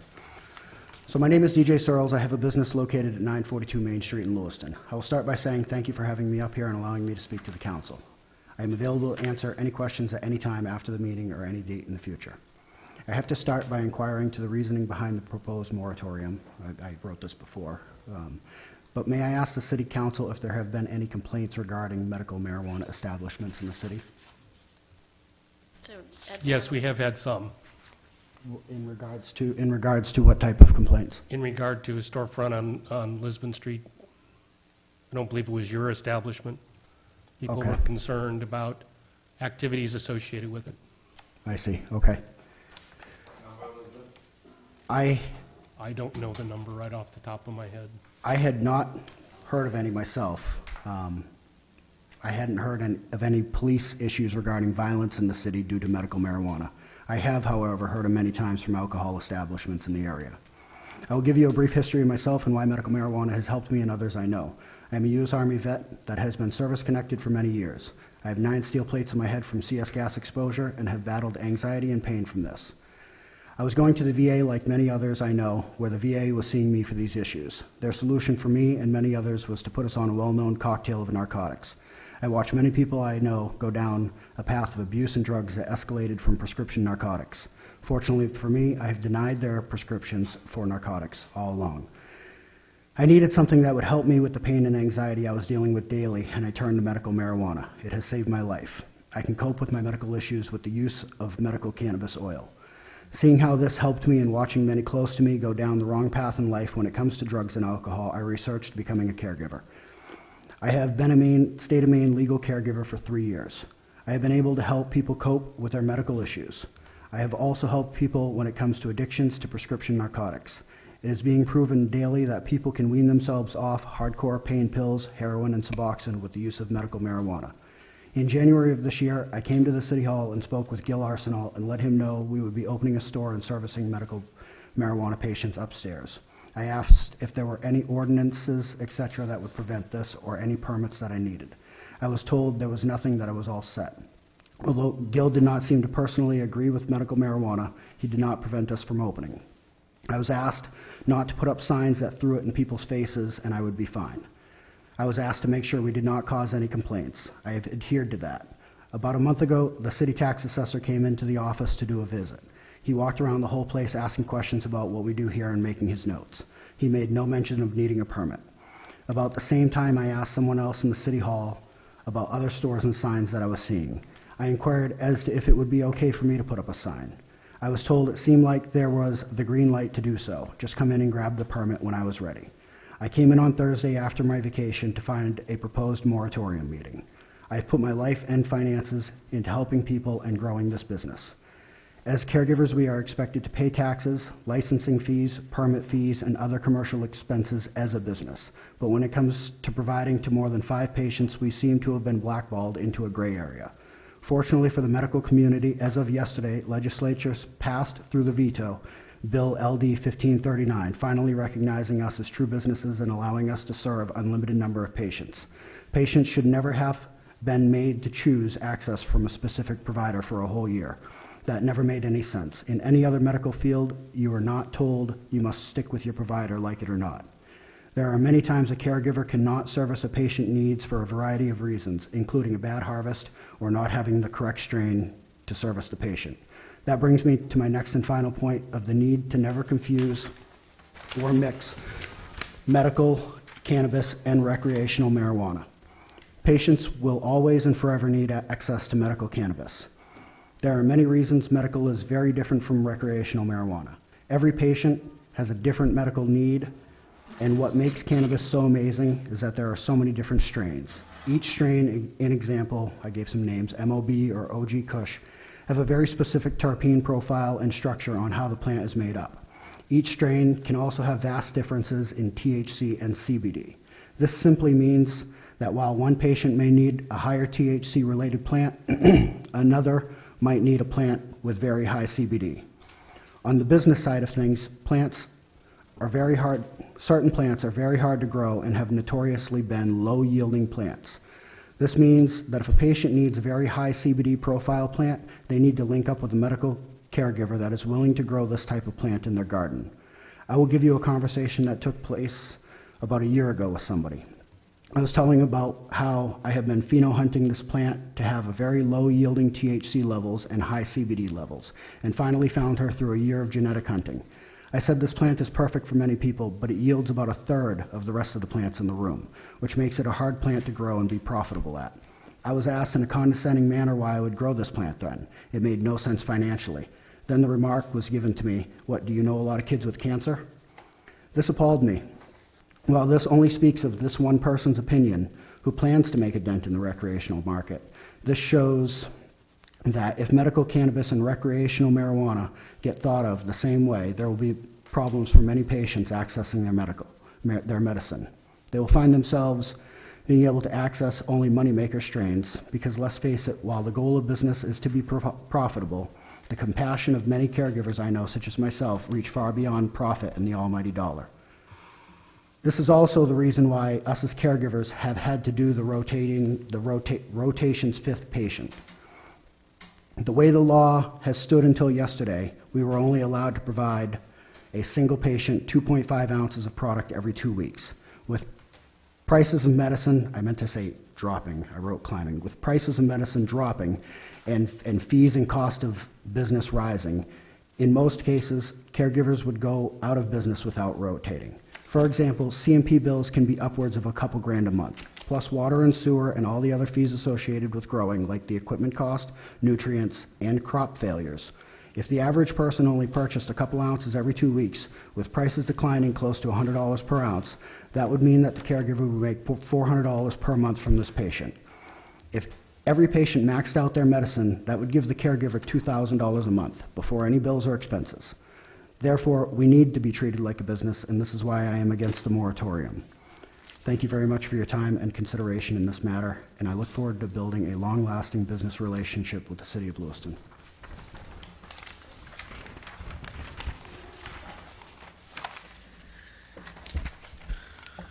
Does anyone on the council have any questions for Mr. Searles? No, but maybe for I was going Ed to or see if there David. were more. Is there anyone else here for public comment on this item? Okay. Not legal pieces. That's probably where the complaint's from. That's fine. All right, so my name's... Yeah, great. My name's Rick. I own 711 Lisbon Street. So basically, it seems like you're trying to put a cat back in the bag to an extent. You know, the medical marijuana and market, he is right. Medical marijuana and recreational marijuana are two different entities. Realistically, you look at think of it like healthcare and main care. Certain people, medical marijuana, I would akin that to main care. You know, that's more for people who need it, and they necessarily can't afford to go out there. And like, if you go to the dispensary, you're buying it by the gram. So you're going to spend $10 to $15 a gram. Do you think someone can spend like $400 for an ounce of basically what they need to cure, like, a patient, whatever type of thing they have going on? And another big thing is the money. Caregivers are forced to, like, I was a caregiver for quite a while. I'm not anymore. It's not my passion anymore. So I'm not doing it. Basically, but, you know, a lot of great people have put in a lot of work. And what this moratorium is almost seeming like is you're taking people who want to come into the light and you want to put them back into the dark. So, like, for instance, I'll give you an example. If I was to set up a shop, you let me set up a shop wherever, it doesn't matter, you're zoned. And I figured, like, when I went into a project, Lewiston's already zoned. You already have 5 zones zoned for caregiver growing. So your groundwork is already laid. So to be honest, the moratorium is sort of a shocker where I understand Auburn doesn't have any zoning set up, but you guys already have groundwork laid. Like, so if anything, I would have thought you'd have been like, okay, we have these 5 zones set up. Caregivers are allowed to grow there. So if you really want to have retail spots, they should be within these 5 zones because that's where it's zoned. But basically, what you're asking people to do is shut down shops and say, hey, meet me in this parking lot. Meet me over here in this parking lot. You know, that's exactly what this moratorium is asking people to do. You still want their tax money, you want the license fees, anything such as that. But you're asking them to go, like, I could go instead of, all right, if I didn't have a shop, I could go to my car right now and meet a patient. And it may not look the greatest for the city, it doesn't look like anything. I could literally give them marijuana hand to hand in front of a police officer nowadays, which is, you know, we know that's a lot different than when we grew up. And he can't do anything. I am serving a patient. I could do it, and I can't do it in one of your parking spots because those are permanent parking spots. But in all reality, I can't park there and do it, but I could stand there and do it. So what you're asking for a moratorium, I understand, Ed, you know, basically you guys need to get your head around the ball. And of course, it's something, you know, we all didn't grow up with this. All of a sudden it's hitting. But realistically, you can't put the cat back in the bag. It's out. The bill's passed. Like he said, that was overturned. Why is this getting overturned? Because there's definitely the money. I mean, the money is there. Everyone's getting paid. Like, it's just swing. You know, you see state after state after state is legalizing. In my mind, 5 to 10 years at the most, it'll be legal at the federal level. And then, realistically, everything is, yeah, you're going to have to do zoning. You're going to have to do stipulations. Okay, this is what you can do. This is what you can't do. Signs for this. This permit costs this much and everything. But when it all comes down to reality, what you're asking people to do is go back to driveways, go back to parking lots. Because the same practice is going to happen. They're going to serve how many ever patients. They're going to rotate that slot. That bill said they can have as many patients as they want. So instead of us, like me, for instance, I would feel safer going to a shop than, hey, meet me at Shaw's, meet me at City Hall, you know, and that's what you're asking to do by placing a moratorium. And if you allow people to open up shops, you could say, hey, stick it in these 5 zones. I think that's a much better idea because, like I said, the groundwork's already there. You know, Auburn did not have any groundwork, and a part of their moratorium already leaves the people that are grandfathered in. They're like, okay, you guys are here, we're going to put our heads around it. But like I said, your groundwork's already laid. So the money is there. You know, what you're asking them to do is go more underground. So why would you want to say, hey, you guys are trying to do the right thing, but no, let's make you go back to underground, possible criminal activity when they're trying to do the right thing. Thanks. Couple of clarifications. Number one, this would not apply to anyone who currently has an approval to operate a storefront. So those folks are going to be able to continue. I take it with Mr. Searles that your problem is you don't have that. That's correct. I found out the moratorium was in effect by chance by showing up to get my... So one of the options the council could have is to take a look at the effective date and adjust that if you wanted to take his concern into account. Secondly, yes, we have 5 zones that we allow grow in, but we have 11 zones now where storefronts are allowed. So I think that indicates that there's a difference. We all agree, I think that was part of our thinking, is that people would have a grow and they would sell at their grow. And some people do that. Yeah. Other people don't. And then the third thing to keep in mind is that when the new law goes into effect, whatever is on the ground at that point stays. So even if we come back after that law goes into effect and say, well, we want to prohibit this or limit it to those 5 zones or these set 10 zones, or we want to put these restrictions on, you know, like alcohol, we've got a restriction on how close alcohol facilities can be to each other. If we couldn't retroactively apply those to existing facilities. So that's the reason why I think it makes some sense for us to take some time and figure out what we want. Otherwise, we're going to get locked into whatever happens. If we're concerned about Mr. Searles and his situation, we can take a look at moving that effective date. And basically, my understanding is if somebody had applied, we picked the 5th because that was when we ran the ad. And if somebody had applied on the 4th, that application would be allowed to go through. So I think we could take a look at adjusting that date if we wanted to.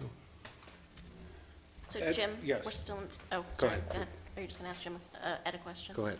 Yes. I was just going to say we're still in public comment. Yeah. But if you want to ask Ed. Yeah, Ed, I mean, the grandfathering of existing buildings, but Mr. Cyril, you don't have the storefront permit yet? That's correct. But you have a growing operation there that's been there for a while. Put in the permit today. I Mhm. came and picked up the permit last Thursday. And do I have a growing operation there? Mm-hmm. No, I put in a permit for a growing operation in the city at a different location. Can you just step to the microphone? Sorry. Thank you. I've put in a permit for a growing operation in the city at a different location. I'm not currently growing in the city, but I'd like to move the business to Lewiston. But I'm not currently growing at that facility. It's actually a hydroponics grow store downstairs, and upstairs I have the medical caregiver office and there's a small glass shop there. So could you get your So if he is, permits in if he this week? applied The last permits Thursday, the permits were in today. so if you set the effective date to tomorrow, he'd be okay, right, Dave? I haven't seen everything he's submitted, so. Dave, why don't you come up and participate where everybody can hear? So I actually met with DJ yesterday or the last week and explained the whole situation, what's going on. And what I've been telling people is that if they had actually applied something, not knowing what you folks are going to act upon, whether you're going to go with a retroactive date, whether you would set the date tonight or somewhere forward, but if at least we have a pending application, then depending on what you folks act upon for a date, we may be able to process permits and licenses. So prior to the 5th, prior to the date that we advertised, everything is moving forward. Those applications that are pending and whatnot, they're going to get approved. People are going to get their licenses, assuming they meet all the criteria. You folks need to decide what you want to do for an effective date if you're going to actually adopt a moratorium. If you want to be more accommodating to Mr. Searles, I would suggest at least putting it out till probably, Thursday, because I haven't seen what he's submitted. I have no idea. I know there's a use permit. I'm not sure if he's been to the clerk's office with a license, but you need a license application, you need a use permit. So, those are two things that need to be taken into consideration.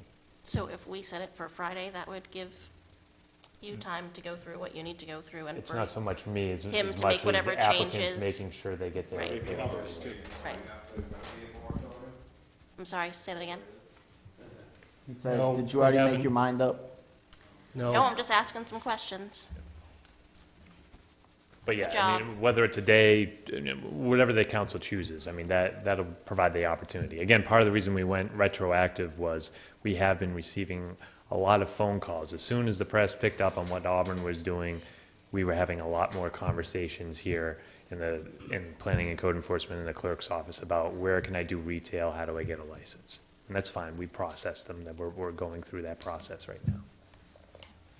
So, let me ask you a quick question, real quick, if you don't mind. Can you just speak into the microphone? Yeah. Thank you. Okay. So basically, if someone put in all their paperwork today, and if you guys retroactively date, like instead of you go Friday or whatever, sorry. Did you guys put in your paperwork today? Yeah. Okay. You guys are all set. Okay. Yeah. Except for the caregiver. The second caregiver. Okay. So. How long would it take to get a second caregiver license through the city of Lewiston? That was put in today.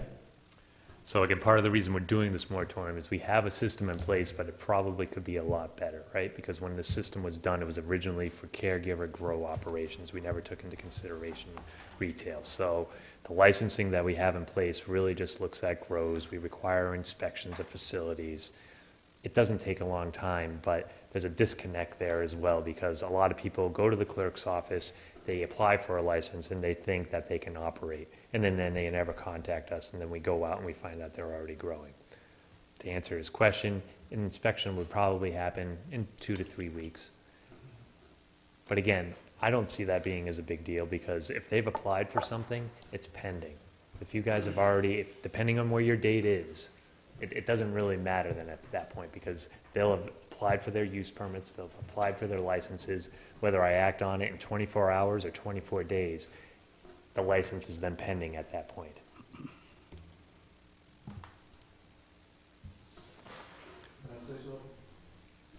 Are you done, sir? Yeah, I'm okay. Great. I think I'm good. I'm Chad Hall. I own After Hours Smoke Shop in Lewiston, been there 11 years. And I also was growing at 1822 Lisbon Street until February for about a year and a half. As of February, I stopped growing there because the differences with the owner, and I've been looking for another place, so I haven't been growing. I didn't hear about this till today. I am in the middle of buying a building, and I want to be able to sell at my store and compete and not get, you know what I mean, put under the bus and just like, oh, screw you.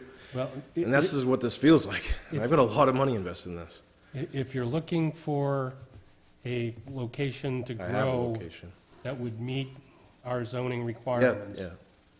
that, number one, that's not going to be affected by this. Okay, because Dave made it sound like it For the was. growing. Okay. Now, if you want to do retail sales there, that could At be my store affected, that or would be there. affected by that. Yeah. My guess is that, and I hate to prejudge the council's action, that if we're going to allow grow operations at certain locations, that we would be willing to allow retail sales at those locations. But that's kind of prejudging. Isn't that already written into it? Pardon me? I'm just saying, like, isn't that already written into where they are allowed to grow there? Because they're already doing it. And it's written into the state law. You guys do it differently, I mean? Dave, what's the, And according to the new bill, you don't have to grow to sell either. You can buy from other caregivers. correct. So that's how I was going to run it until I got my new operation running. But I was fully licensed for a year and waited a year until you guys showed up to get. So yeah, my conversation with Mr. Hall was that I was under the impression that he wasn't interested in actually growing, but actually just selling. So the moratorium as drafted that you have doesn't prohibit anybody from growing. If you want to grow, there's 4 zoning districts in Lewiston. you get a use permit, you get a license. Nothing changes with this moratorium. You want to do medical retail. This moratorium is all about medical retail. You want to open up a storefront, you're not going to be able to do it if this moratorium goes into effect.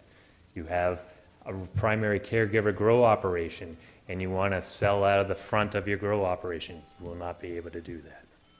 Right now, we have, as Ed said, we have grows with retail, and then we have retail. That's what's going on right now. Any other public comment? Is this topic still about caregivers and... I'm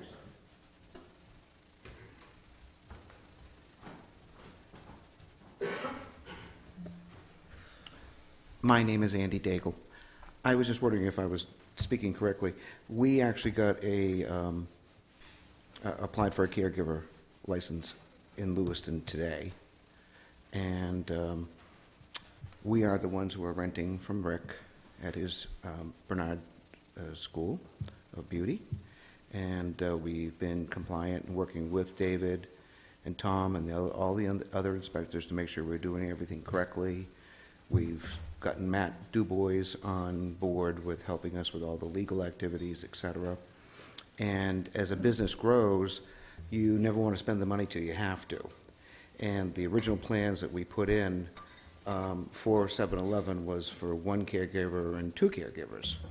Now, when we found out from Mr. Dubois last Thursday about the possible moratorium, of course I got in touch with David and came up and talked about all these kinds of things. And the long story short is the other caregiver who's not here tonight actually applied at the State House months ago, but they needed a copy of his driver's license and a check.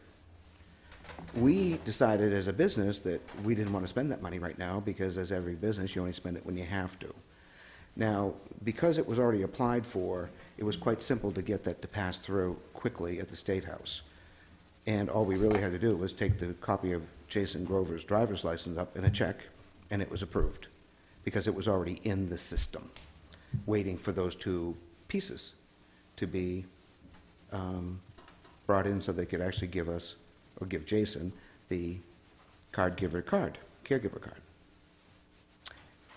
Had we known a little bit further, maybe even on Wednesday or Tuesday of last week, we could have done it just as fast just because we knew it would be able to go through quickly because all the application has been put in. So with that said, literally, it all went together at the very last minute, and we did get that. Jason got his part of the City of Lewiston caregiver application in today, just before 4 o'clock.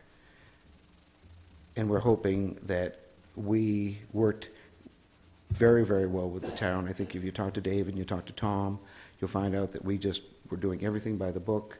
And yes, we've done an awful lot of interior work. The place needed a lot of work. And now we're getting ready to do something with the outside. Rick has already worked on the building in the other part of the area that he owns by dolling that up and painting, and we intend to do the same thing for the building that we're in. So we're hoping that because we've been working with David and the inspectors so closely and so well for so many months, and them clearly understanding that that was the goal that we had to work up to, that somehow it'll be, you guys will vote to allow the people that already have their applications in and allow us to have it. And if you had any questions, I think that David Hediger and Tom Maynard would give us A+ on every single thing that we did. And thank you for your time. Thank you. Is there another hand up? David. Before. My name's Mike Scalia. I own Crystal Spring Healing Alternatives on Main Street. Excuse me. I respect that, the need for the moratorium. I know you people need time to put your heads around this whole medical or marijuana industry. I know it's very overwhelming, and I totally respect that. I think I just want to make a few comments. I don't want to take up too much of your time, but I think a lot of the reasons why a lot of us stepped out of our homes because the caregiver model was a small business to serve patients, and that became too risky. And also, we had to meet in parking lots and different places to meet our patients and such. So I think it was one of the reasons why people went to, stepped outside to have, public shops, whatever. But,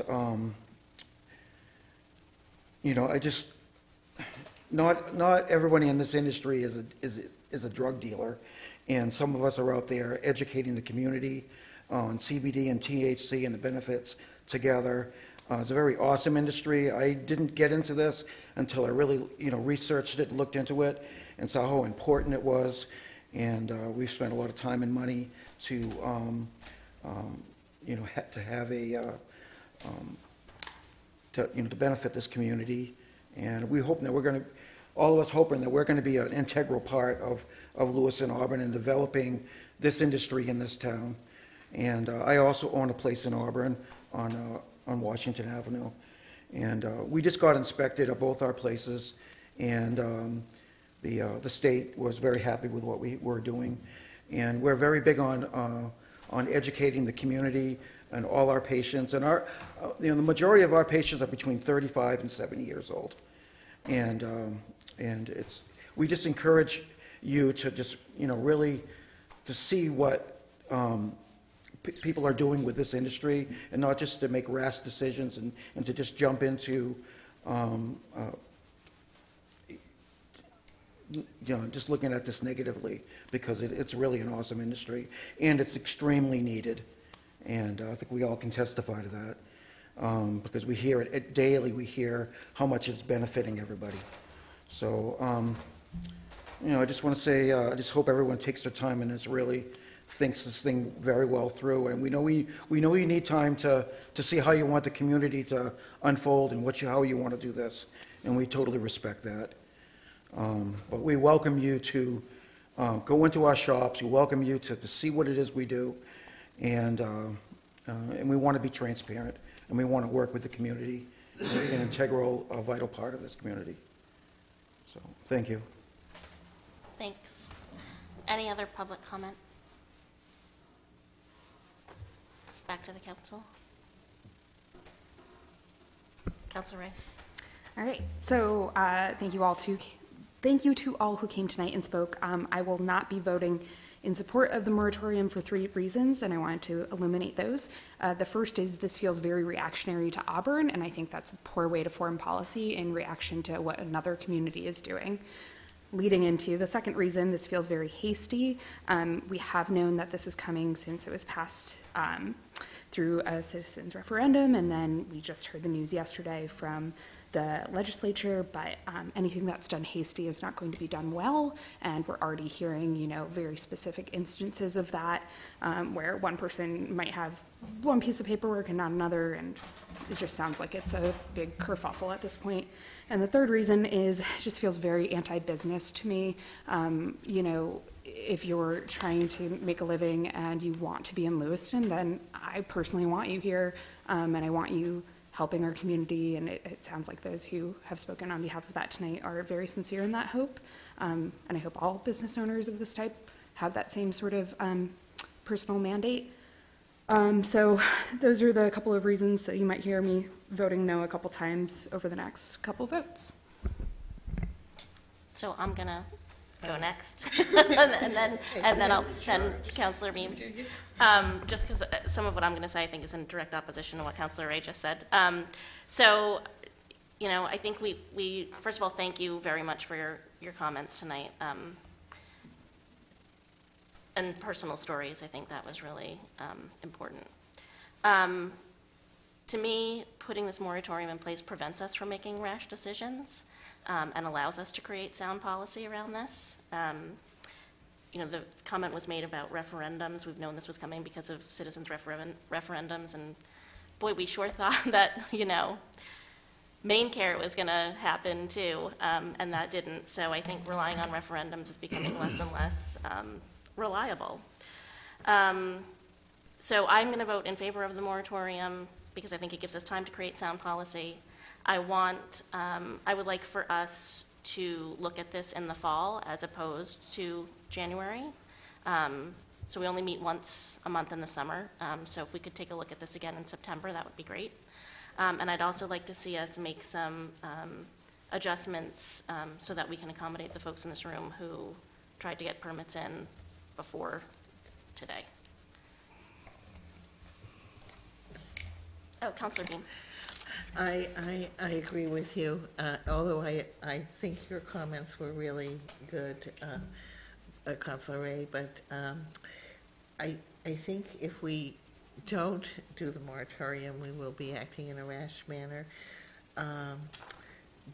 But I'm concerned about the people who have done some paperwork, or there's confusion around paperwork, and I'm not comfortable with that. Can we get an assurance from Mr. Henninger or Mr. Barrett that that the people who have indeed shown come in and asked to do paperwork or done paperwork already, as Mr. Henninger said, it's pending, and they will be able to open the moratorium won't affect them if we start the moratorium, for instance, tomorrow or You can Tuesday or Friday? deal with that by amending what's in front of you by changing the effective date. The effective date that was included in the document is July 5th, 2018. You could move that out. I think there was some talk of Thursday or Friday of this week, which would put it Friday the 13th. Friday the 13th. What a wonderful choice. It's a good date. You could put it out there, and then if people had their paperwork in by then, they would be okay, right? Yeah, the thing I want to stress to, I guess, everybody who's paying attention about this, if you folks extend the deadline, so in order to accommodate anybody out there, either in this meeting or watching or reading about this, they need to get in a use permit. They need to get in a license. It's a trip to the third floor. It's a trip to the city clerk's office. I don't want to have to run into a situation where I thought I got this and I didn't get that. I mean, unfortunately, there's a lot of hand-holding with any type of permit and license application for anything that happens in the city. So I'm guessing using this opportunity here to make it clear, if there's a caregiver that wants to do a retail operation in town, they need to go to planning and code enforcement and get a use permit. They need to go to the city clerk's office and apply for a caregiver's license, a local caregiver's license. So since we have a reporter from the Sun Journal here, perhaps that could be included in whatever he writes about. Perhaps. Just throwing it out there. Might be edited out. Councilor Lyson, Sir, can you just step to the microphone, thanks, and just say your name and address? Hi, I'm Don Thibodeau. I opened the rec department down on Lisbon Street. I've been a good boy. I'm a 5-slot caregiver, and I feel I do a lot of help for a lot of people. And I've been doing nothing. The shop has actually been closed because, you know, I don't want to break no rules. I don't want to do anything. I put in my licenses. I did whatever I had to do. I'm not sure what I need to do, to be honest with you. I've applied for the retail. I've got all my state licenses, whatever I need there, my tobacco license. You know, I'm kind of in the air of what I need to do. And if I get time to, if I got to get something local from you guys, I want to make sure I can get it, you know? So number one, I think you should check with Dave tonight, just to be clear. And second of all, I think that just says how important it is for us to be thinking through this policy in order so that we have a policy in place so that people aren't wondering what's going on. Sure. Thank you.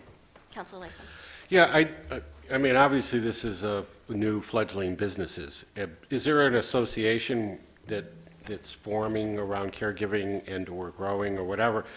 What I'd like, and again, moratoriums, one of the functions is to kind of, in anticipation of like people just getting these applications in a hurry, when we don't really regulate them properly, we're kind of killing what to me, what the purpose of a moratorium is.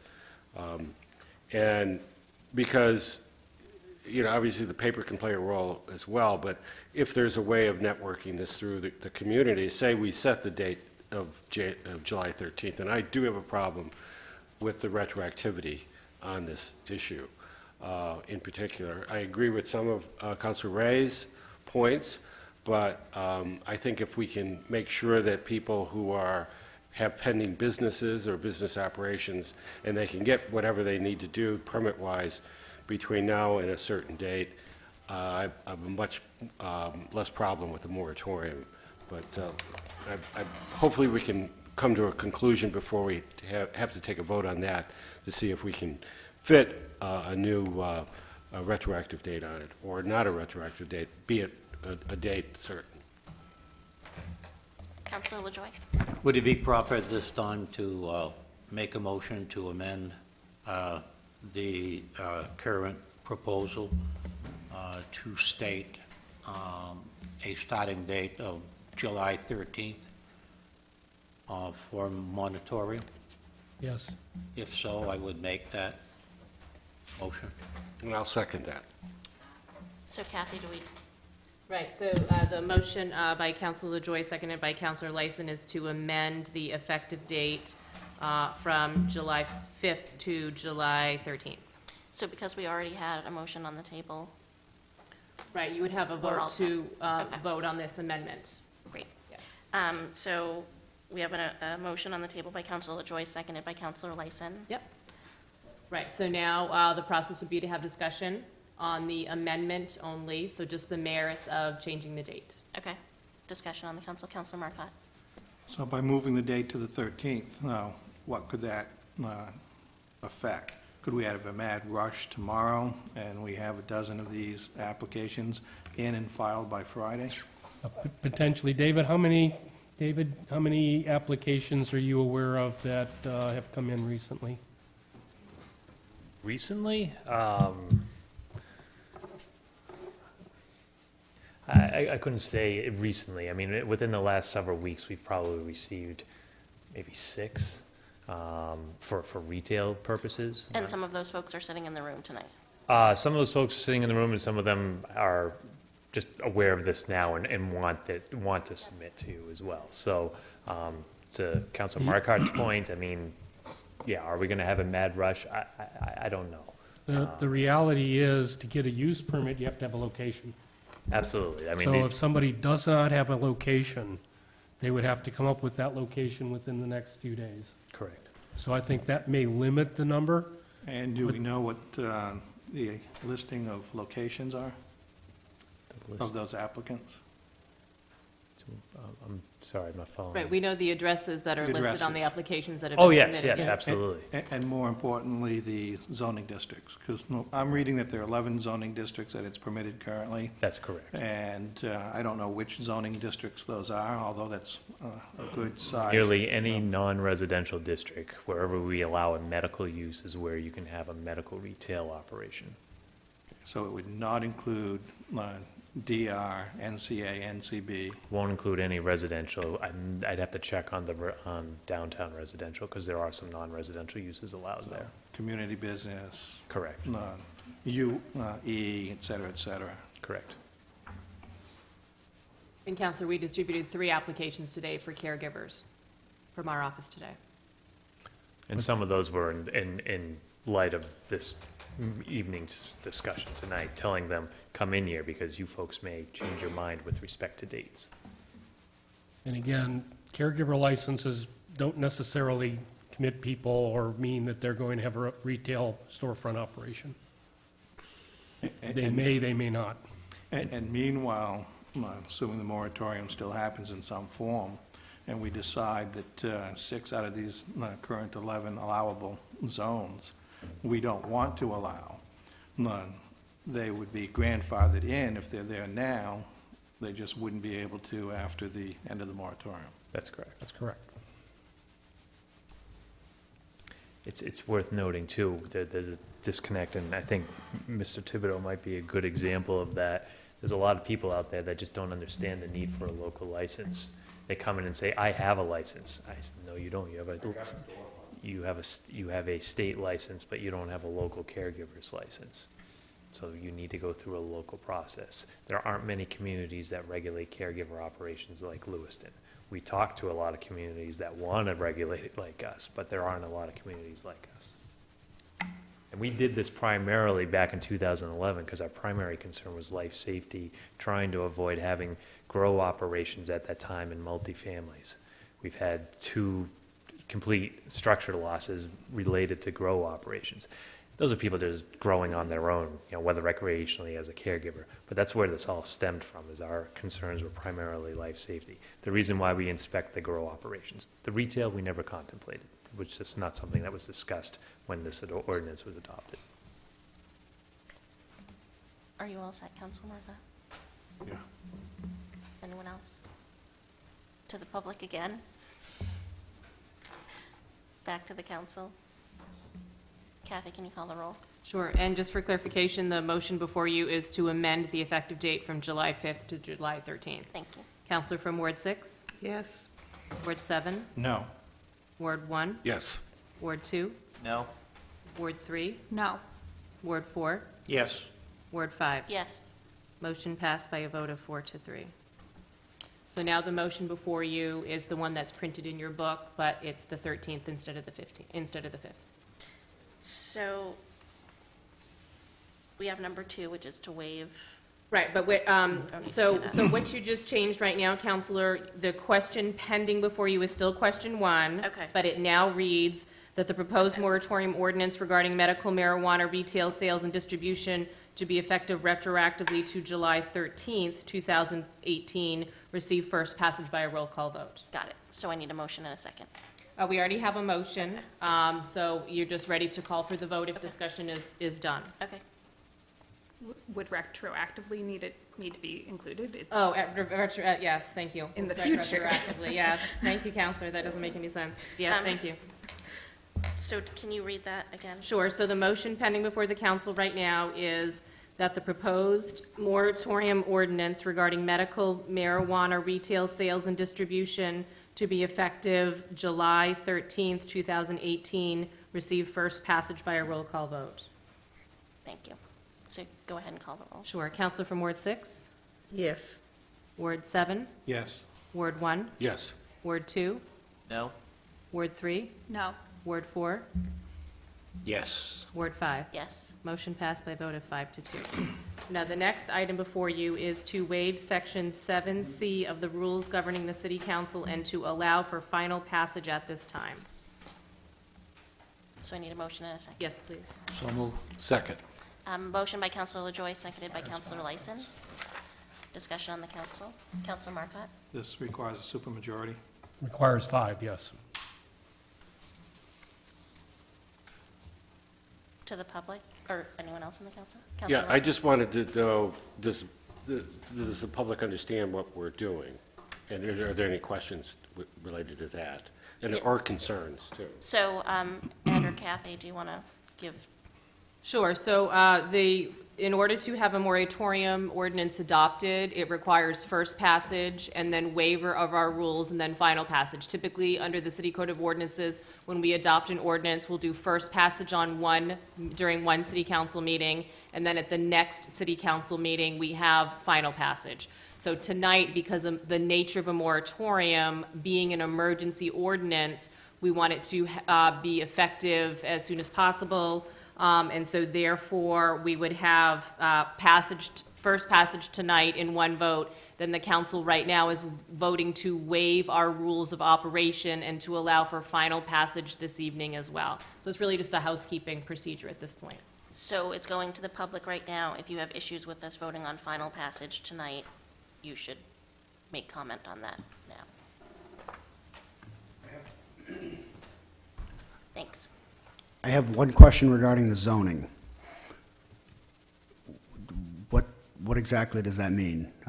Just because I'm unfamiliar with what zone I currently lie in. I believe I'm commercial residential, but I'm not sure. I don't understand zoning. Dave, can you?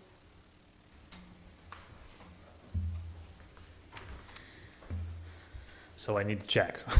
No, I think Mrs. Searles is zoned in maybe highway business, and if that is the case, then it's not an issue. We allow medical uses in a highway business zoning district. That's the group category that we are putting medical marijuana retail sales into. So we can check a zoning map tomorrow to confirm the zoning of his property or anybody else that is interested in doing this between now and Friday. I was actually going to say that. City Hall closes at 4 o'clock on Friday. So if you haven't got something into planning, code enforcement, and the clerk's office by 4 o'clock, I don't believe we will be processing your application. David, Does that help you, Mr. Strauss? it'll be effective on the 13th, so they need to be in by Thursday. Oh, excellent point. You're right. That's a good point. So if, Good, you're right. you have to be in by Thursday. Yes, Thursday. Thursday, 4 4 o'clock. In one of 11 districts where we allow medical uses. Not to be confused with 4 districts where you can grow. Hence the reason for a moratorium. But even if you weren't in the correct zone now, there'd be no way to correct that That's right. anyway. That's right. You come in and you're in a single-family neighborhood and you want to do retail? No. I mean, this does nothing for you. I'm guessing I'm in the right zone because we've been through it. Right. I've been, when I put in for the. So, no public comment on the final passage tonight? Just making sure we're, okay. So back to the council, Councilor Ray. Again, I will object to the hasty manner that I feel this is being conducted in. I think a lot of people are not going to receive the same information as others. I don't know. Councilor Lyson had a good point. Is there an association where this could be put out? So I will, again, be voting no. Anyone else? Councilor Marcotte? If the waiving the rules was not passed tonight, that means that we would have to do the second reading at the next meeting. And August 14th. And if we were to go down that road, that means that actually the 13th would be extended to another month or two. Not necessarily. You could adopt it retroactively back to the 13th, from August 14th. Back to the 13th. The notion of retroactive. But there could be a plethora of applications if the window is open until we met on the 14th.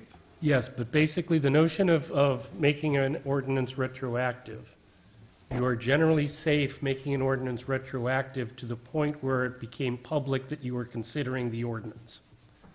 Yeah.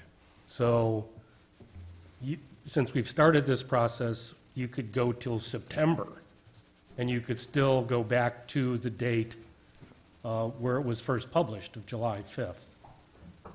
Wouldn't recommend that for a whole bunch of reasons, but you have that flexibility. That would be a waste of our time. That would be my suggestion, yes. And it would create the thinking out in the public that they could come in and apply for the permits between now and August 14th. It would undoubtedly create additional confusion. Okay. Call the roll. So just for clarification, the motion before you is number 2 on your printed page of item number 12, and the motion is to waive section 7C of the rules governing the city council and to allow for final reading at this time, and it does require 5 affirmative votes. Counselor from Ward 6? Yes. Ward 7? Yes. Ward 1? Yes. Ward 2? Yes. Ward 3? No.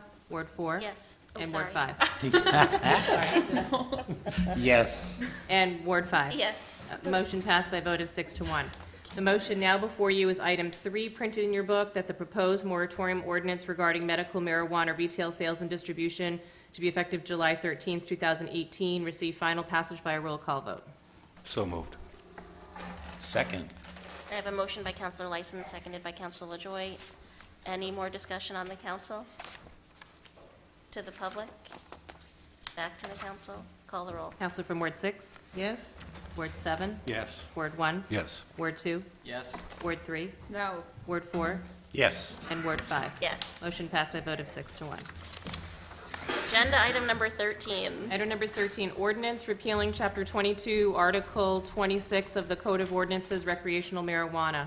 Requested action that the proposed ordinance repealing Chapter 22, Article 26 of the Code of Ordinances, recreational marijuana receive first passage by a roll call vote and to continue the public hearing to the next regularly scheduled city council meeting. So moved. Second.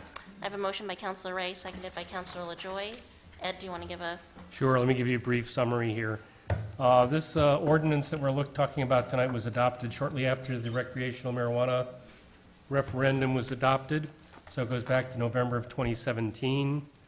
We amended our code to prohibit recreational marijuana establishments in Lewiston until such time as the state adopted the final rules regulating such facilities. We took that approach rather than a moratorium because a moratorium has a limited time period of 6 months, and some of us didn't think the state would get around to doing anything in that time period, and guess what? We were right. The new state law, which has been adopted, basically says that marijuana establishments can only operate within a municipality if the council has voted to adopt a new ordinance or to amend an existing ordinance that would allow some or all types of marijuana establishments within the municipality. So basically what we did in 2017 is no longer necessary, doesn't really apply, and we are again going to have to take affirmative action to decide whether to allow recreational marijuana facilities in Lewiston, and that's going to be the whole range of possible facilities. Retail stores, processing facilities, testing laboratories, grow operations, all of those things. So right now, that can't happen anywhere in the state until a municipality affirmatively votes to allow it, and you could do that right now. Obviously, we're not ready to. But even if we did it right now, we still don't have a state regulatory scheme in place. And I don't suspect we will until probably next calendar year sometime, given the approach the current administration has taken to the whole issue of recreational marijuana. So this just eliminates an unnecessary ordinance and gets us again set up to that point. We're going to have some more discussions about what we want to do. And the first point here, I think probably much more than with medical, is going to be, do we want to say yes or no? That's going to be your decision. But again, just to be clear, tonight we're voting on pulling back an ordinance and reverting to state. Getting rid of an ordinance is no longer needed. Right. It's been superseded by state law, yes. Any discussion on the council? To the public? Back to the council? Call the roll. Counselor from Ward 3? I'm sorry, Ward 6? Yes. Ward 7? Yes. Ward 1? Yes. Ward 2? Yes. Ward 3? Yes. Ward 4? Yes. And Ward 5? Yes. Motion passed by a vote of 7-0. Agenda item number 14. Item number 14, an ordinance pertaining to parking of commercial vehicles in a residential zone. Requested action to approve first reading of an ordinance pertaining to parking of commercial vehicles in a residential zone and to refer the ordinance to the planning board for a recommendation. So moved. Second. Sorry. I have a motion by Councilor Pettingill, seconded by Councilor Ray. Any discussion on the council? Ed, do you want to just give a brief summary of this too? Sure. Under our current code, you're allowed to park a commercial vehicle, limited commercial vehicle in a residential zone. One small single-axle utility-type van or pickup truck. The request has been made that we consider also allowing a commercial trailer, recognizing that many homeowners now already have trailers of that type for snowmobiles and other uses. So this would allow one commercial trailer in addition to the van or truck, limited to 18 feet in total length. That would count from the hitch to the end of the trailer, and it would have to be enclosed so that you're not, parking a trailer full of junk, commercial junk, in your driveway. Thanks. Any discussion on the council? Councilor Ray? We had a workshop on this, right? Yes. Okay. I was like, this sounds very familiar. Any other discussion on the council? To the public? Back to the council? Call the roll. Council from Ward 6? Yes. Ward 7? Yes. Ward 1? Yes. Ward 2? Yes. Ward 3? Yes. Ward 4? Yes. And Ward 5? Yes. Motion passed by a vote of 7-0. Agenda item number 15. Item number 15, order authorizing the city administrator to petition for leave to intervene in proceedings before the Maine Department of Environmental Protection relating to the Site Location of Development Act permit and Natural Resources Protection Act permit for the construction of the New England Clean Energy Connect project. Requested action to approve the order authorizing the city administrator to petition for leave to intervene in proceedings before the Maine Department of Environmental Protection relating to the Site Location of Development Act permit and Natural Resources Protection Act permit for the construction of the New England Clean Energy Connect project. So move. Second. I have a motion by Councilor Marcotte, seconded by Councilor Lyson. Any discussion on the council? Councilor Lyson. I think one of the problems we have with CMP, a lot of people, has to do with billing, not where energy's coming from. And I think they mix that issue. And I just would ask you to, I almost brought it up when the officials were here, but obviously people want to get billed for what they're appropriately using. You know what I mean? And if you feel that that's not happening, people have a problem. And I think that there's been some mistakes, and I think that they need to clean that up, obviously. And that's giving them kind of a bad reputation, which I think is influencing other decisions that people, or feelings they have about projects like this. And I just don't want that to be confused, so. Yeah, just a couple quick comments. Obviously, if this project goes forward, it means $5 to $7 million per year in property tax revenues to the city of Lewiston every year, or at least a minimum of 20 years. That can have a tremendous impact on our tax rate. Certainly can help everybody in the community out. And I think it can be done in our community with limited impact, given that it'll be largely using existing utility corridors. I think we all understand some of the concerns that have been raised in other parts of the state. Hopefully, as this process goes on, people will become more comfortable with it. As I often say, you know, people say, well, how is this going to lower utility rates in New England? Well, you know, a lot of the energy we generate in Maine right now goes outside of the state. The more energy there is, the more supply there is to meet the demand, prices go down. So I think there are a lot of benefits for the community in terms of property tax revenue. I think there will be some potential positive impacts on energy costs across the state. And I've been impressed with the effort that CMP has been putting out to try to address the environmental issues that are involved in the project as well. But obviously, it's a long way to go. By being interveners, we will simply get access to everything. So we will get all of the documents that everybody puts in. We'll get a chance to see them. We can submit our testimony earlier in the process so that the other interveners can see it and jump on our stuff as much as we can jump on theirs. So I think it's just a way for us to stay fully informed as the process moves forward. Any other discussion on the council?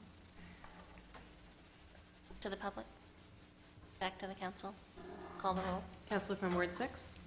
Yes. Ward 7? Yes. Ward 1? Yes. Ward 2? Yes. Ward 3? Yes. Ward 4? Yes. And Ward 5? Yes. Motion passed by a vote of 7-0. Agenda item number 16. Item number 16, order authorizing the city administrator to execute a standard easement with quit claims and construction access license to Bates College for relocation of the Shoe Hall, 55 Campus Avenue, electrical service. Requested action to approve the order authorizing the city administrator to execute a standard easement with quit claims and construction access license to Bates College for relocation of the Shoe Hall, 55 Campus Avenue, electrical service. So moved. Second. I have a motion by Councilor Lyson, seconded by Councilor Beam. I will be recusing myself from this vote as an employee of Bates College. I will be recusing myself from this vote as an employee of Bates College. Any other discussion on the council? To the public? Oh, sorry, Councilor Marcotte. Well, you could do the public first Okay, and then come back. to the public. Back to Councilor Marcotte. So the applicant's not here to provide information. Just briefly, I can give you a quick summary. They currently have a utility easement but they want to relocate it in part to prepare for the eventual construction of a new science building.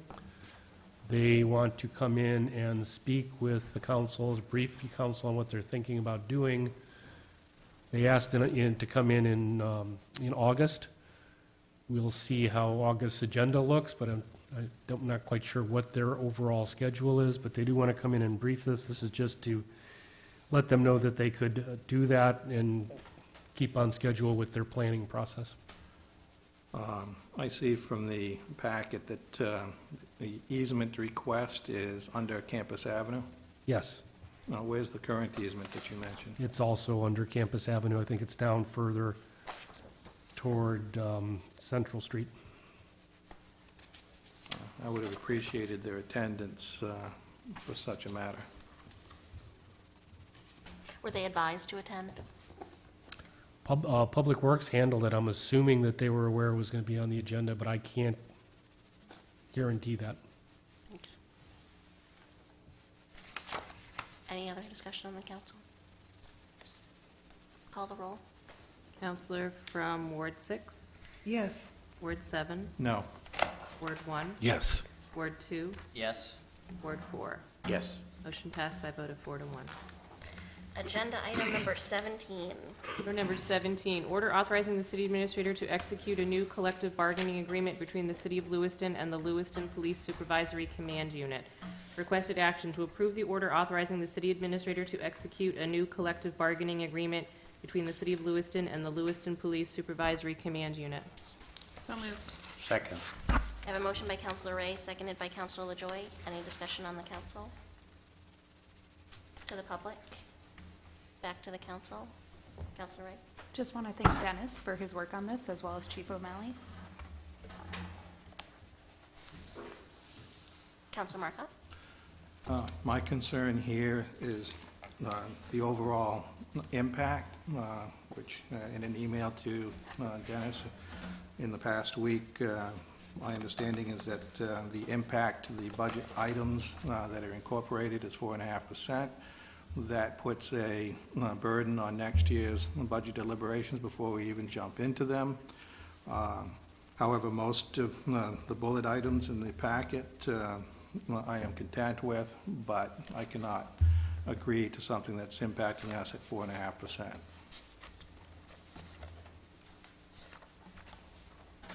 Any other comments on the council? Call the roll. Counselor from Ward 6, Yes. Ward 7, No. Ward 1, Yes. Ward 2, Yes. Ward 3, Yes. Ward 4, Yes. Ward 5. Yes. Motion passed by a vote of 6 to 1. Agenda item number 18, reports and updates. Councilor Ray. Hello, from the school committee, we have a meeting next Monday, 7/16 at 6 p.m. at the Dingley Building. At our last meeting, we made appointments to the Martell and Longley interim principal position with Don Ferrara, which opened up an interim assistant principal position at the high school, which was filled by Mark Sawyer. Great. Additionally, we had a unanimous vote on the teacher contract, and we heard a great report from the negotiations team that it was a really wonderful process. And part of that that I feel is important to mention here is the Lewiston Education Association president will now have a part-time work release, so she will be able to work on association matters, which will result in cost savings for the district, but also allow them to, really work as professionals and have a lighter course load as a result. The second part is that the first part of the Brandon Isaacson investigation into the middle school drowning came out to us. It was also part of the Sun Journal, but I have a copy if folks haven't been able to read it yet. We will receive a second part with best practices, hopefully at that meeting on Monday. Thank you.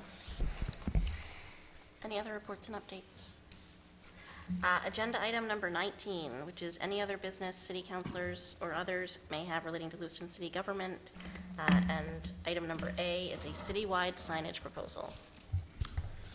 Good evening, council and mayor, or sorry, no mayor tonight, but just council. Sorry. Over the last few years, the city's been working on improving the overall community signage system that we have out there. A couple of notable projects that you've seen is a wayfinding signage program, as well as an agreement to join with Auburn in funding a signage associated with the proposed Lewiston Auburn History Trail. Recently, staff have been looking at other opportunities that we could improve our system overall. Presently, we have approximately $40,000 available. This has been allocated through FY17 LCIP towards the signage program. So we have about $40,000 available at this time, and that's taking into account historic interpretive signs as well as additional wayfinding signs as part of that project. So what we've done is we've kind of put together a list of proposals here. I'm going to run through them quickly. It's getting late, I know, but what we're hoping to get from you tonight is just some feedback. There's really only one proposal here that is, I would say, shovel ready to go at this point. The others still need some work in terms of budgeting and such as that. And really the first one that of the proposals that is ready is this downtown, welcome to downtown Lewiston signage. This signage is being proposed to be placed right in front of Shampoo Insurance as you come into the intersection of Lisbon and Canal. There's a small island there. Seems staff is certainly very supportive of it, thinks it makes a lot of sense. Be it welcome to downtown. You see the picture in the proposal. Another proposal that we've been looking at is the pole banners. We do see this as an opportunity. We initially had started to look at the Longley Bridge and trying to do a joint project with Auburn. They've moved forward with some of their 150th anniversary signs. You'll see some examples. These are strictly examples. This is kind of that project of trying to work through, the final details. But we would like to explore that and continue to, build on that and eventually put some signage there. It is a major gateway for us. Obviously, we have the falls. This is an important area for us, and I think signage to this effect, welcoming people to Lewiston, would have a positive effect. Another proposal or idea that we had is we actually have about 30 banner brackets on Lincoln Street. That this goes back to when we were named All-American City, and we had in 2007, and they really haven't been utilized since. And so one of the thoughts that we had or ideas was to put in some patriotic banners to start with. This could even be seasonal banners as we go if we wanted to build on it and change those out. But the patriotic banner kind of, amongst staff, started to build a bit of some concepts around this and giving an opportunity for the community, if they have a veteran or even an active duty member of the military that they'd like to honor. They may be, the program basic concept would be that they could purchase the banner. We would place it in May, keep the banners up through November, which would be Veterans Day in November. At that point, take them down and actually give the banner to the family, as a presentation. We can do that at a number of locations. Could be here at the council, could do it at Veterans Park, anywhere. So that's kind of the initial concept around that. We also identified some other locations for, again, some of these banners just to dress up the city. One location was where our current farmers market by Bates Mill number 5, right there in that parking lot. There's 2 large poles there. We felt that was an opportunity to, we actually saw these as we were kind of looking at examples and said, farmers market, that makes a lot of sense. Be a nice way to, again, add some nice visual out there. Moving up Main Street, there's again some additional large light poles up there that we saw as an opportunity. Those could be seasonal banners like we talked about or already, or we can, really the options are quite endless. But I think seasonal banners would make a lot of sense up in that area as well. We started to look at some type of horizontal banner. You see it in Auburn along Court Street, over the street. That's a difficult. We're looking at that throughout the city. There's maybe not ideal locations right now standing out to us that we can do that. So one of the places that we were looking at doing it, which would be lower, it wouldn't be over the street, was in the Russell Street, Main Street corridor.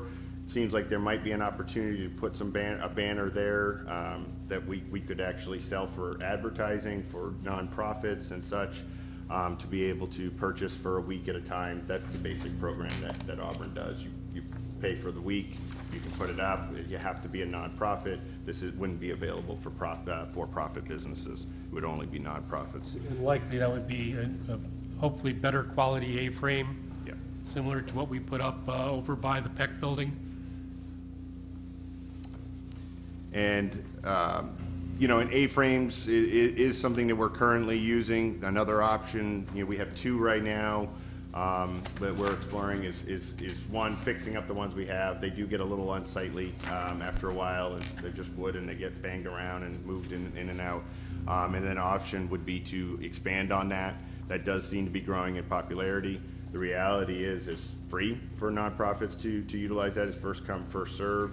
So we think that there's probably a service fee that should be established with this because of the demand.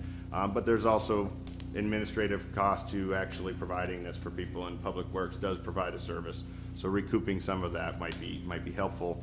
But we think if nothing else, that's probably the lower end of the proposals. It's not, a high cost, but it would be an opportunity to maybe expand on that, putting in 2 or 3 more. And kind of finding some key locations. And we've identified a few on Russell Street, Central Ave, College Street area, in the proposal. And lastly, looking at and obviously looking for feedback on is the exploring of an electronic sign somewhere in the city.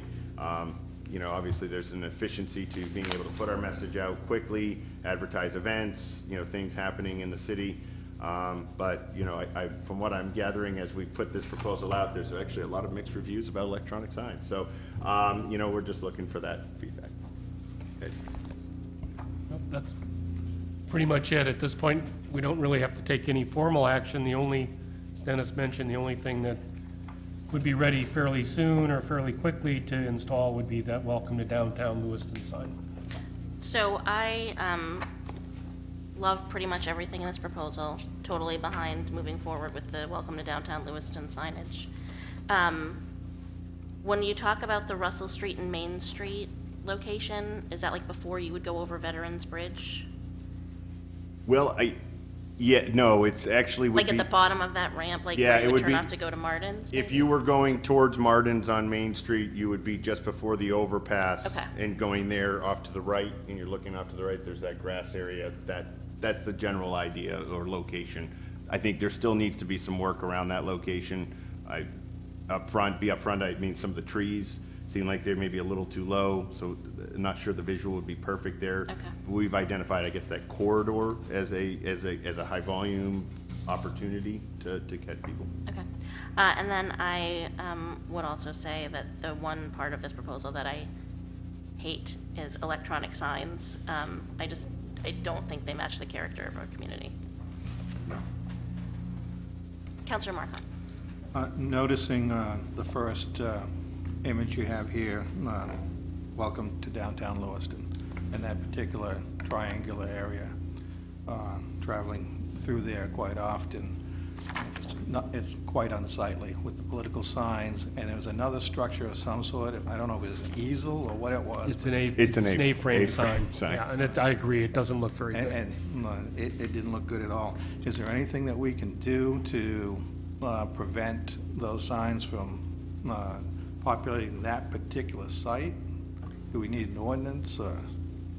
Ooh, I mean, because we can't prohibit political signs, but can we pick a certain that's a really placement in Lewiston that we want to keep pristine? So Mike Dosty's got some experience with this. Maybe we should. Yeah, I mean, we do have the authority to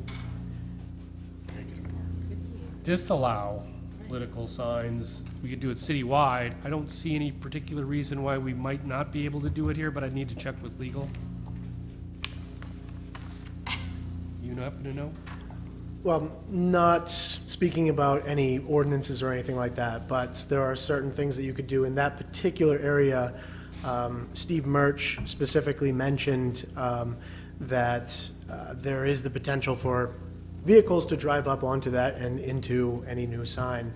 And one way that you could solve that as an issue and kind of dissuade that location for prominent and extensive political signs is, and I don't know the expense, but to do some kind of attractive guardrail that would essentially,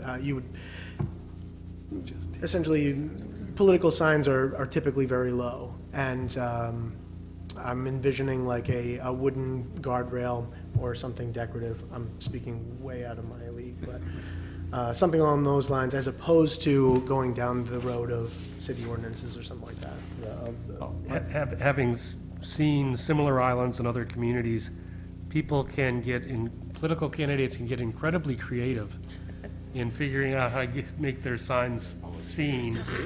And I've seen some political signs in at least one location that probably were 4 or 5 feet up off the ground. Yeah, one particular campaign. Yes, recently we had that. Yeah, and I was trying to forward think what you're about to say, and I was picturing some sort of shrubbery around there. But either way, somebody will just stick a sign in the shrubs, or they may even use a wooden guardrail just to staple it to. Speaking of creativity. Now you've given them ideas. Oh, I think they already got the ideas. And while we're on this particular topic, an email that went around today or yesterday, speaking of grass heights and such. Like to see something on a future agenda to expand the ordinance with regards to height of grass. Yeah, we have been talking to the mayor about that because he has similar concerns. His concerns are primarily revolve around vacant properties. Yeah. And we can certainly do something. The difficulty is we don't have any, we can cite someone for tall grass. We don't have the authority under state law to go on private property and cut that grass. And if we did, we don't have any way to guarantee recovering our cost. So we can pass something. I'm not totally confident it's going to be effective in all instances. I think it might help in some instances. So in the current zones like Centreville and downtown residential where there is an ordinance, is there a fine associated for violation? If they don't comply, yes.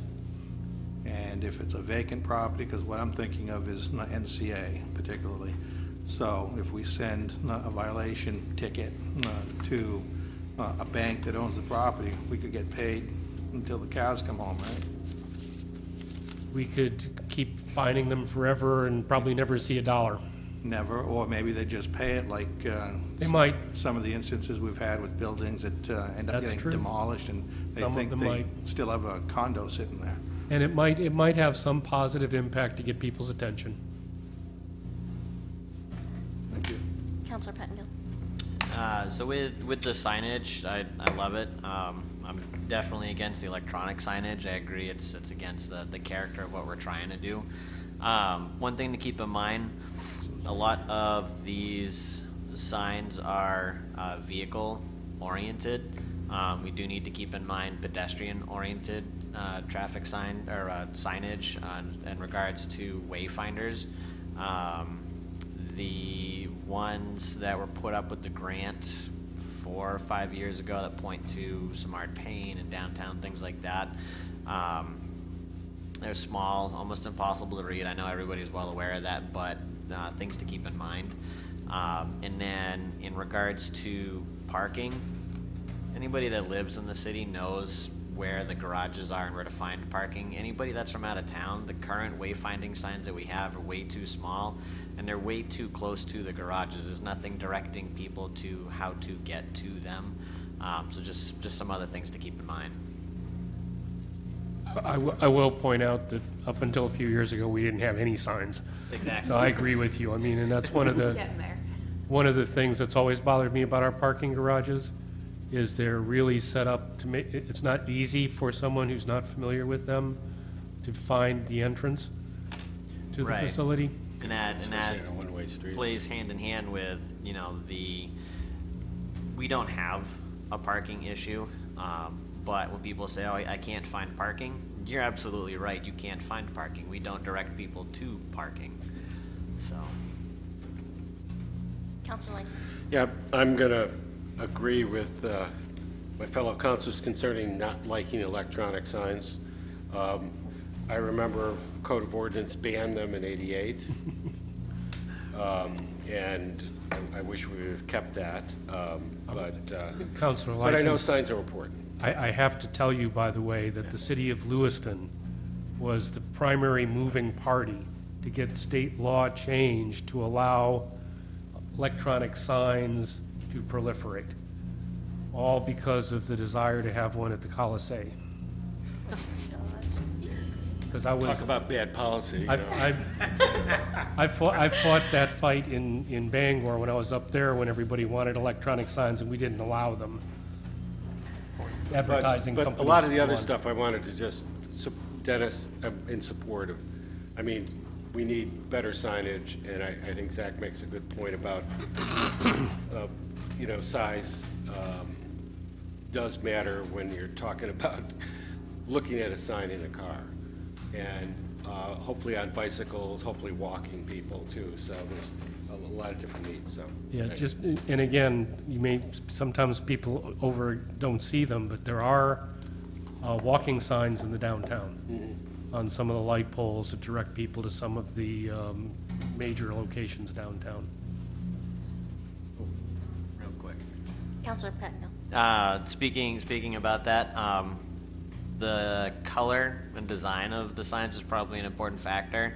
The tiny signs that were referenced earlier, super impossible to read. Dark colors, dark lettering, it's just bad all around. Is that for color blindness or? No, that's for everybody, not just colorblind folk like myself. Right. That's important to ask. Councilor Marcotte. To piggyback on that, something I was going to point out, and I don't know if we're talking about the same sign, is the maroon and dark blue, I think.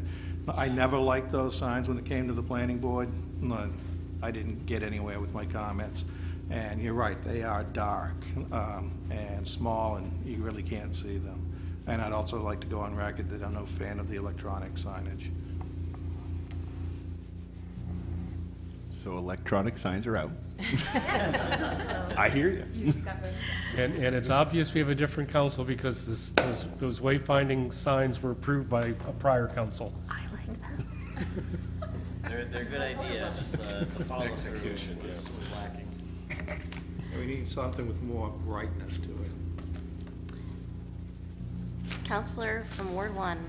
Yes, I'd like to make a motion to go in executive session to discuss. Could I ask, Sorry. we have one other item we want to very quickly, since you're on summer what? schedule. Very quickly. And apologies, knowing you've already had a long night. And you don't really need to take a formal action, but wanted to make you aware of this. The Cooperative Development Institute had approached the city asking if we would serve a sponsorship role on a grant that they have received to help spread word about cooperatives as both an ownership model and a succession model for planning for businesses that might have people that are retiring. They asked if we would sponsor it. I think it's a good idea. Ed thought it was a good idea, but we agreed that we should really make sure the council is comfortable with that as well. Councilor LaJoy and I were at a Chamber of Commerce breakfast about a month ago, where there was a wonderful presentation given by the director of this organization, and it's really starting to get some legs. The best-known product, we're very familiar with that, the cooperative housing model here. There's also business models. The best-known one is up in Stonington, where a guy who owned a grocery store in Stonington wanted to retire. Nobody was buying it, and they ended up selling it to the workers. And this is just a way to expand knowledge about this program, and we put it on the city's website just as under our links on the economic development. This is often a way that someone who started a business and grown the business wants to retire can sell the business to their employees. Johnny's Seeds, for example, I think many of you, if you're a gardener, you might use Johnny's. That went through that kind of a transition. There are a lot of companies do that. It seems to work well for smaller businesses that one individual had owned for a period of time. Instead of selling it to a conglomerate or closing it down, the employees purchase the building and operate or purchase the business and operate as a collective. It's also a model for some Somali New Manor farmers Yes, yes. locally. Exactly. It's getting, I think it help us with the choice neighborhood as well. If we're trying to start businesses, it's another model. It doesn't have to be a conveyance. It can actually be a model to start with. And there's no money from the city involved. It's really just our name, putting our sort of blessing, saying, yes, this is an idea we support and want to help promote. Folks okay? Okay. Let you go to executive session. Thank you. All right. Does he need to make the motion again, or we're good? Yes. Yeah, no, but I put it away. That's right. Again. Okay. Yeah, I've got it, Jeremy. I got it. Got it? I wanted to drop my book off before going into executive session. So, sorry about that. I'd like to make a motion to go into executive session to discuss acquisition of property of which premature disclosure of the information would prejudice the competitive bargaining position of the city. Second. All those in favor? Hey, Heather.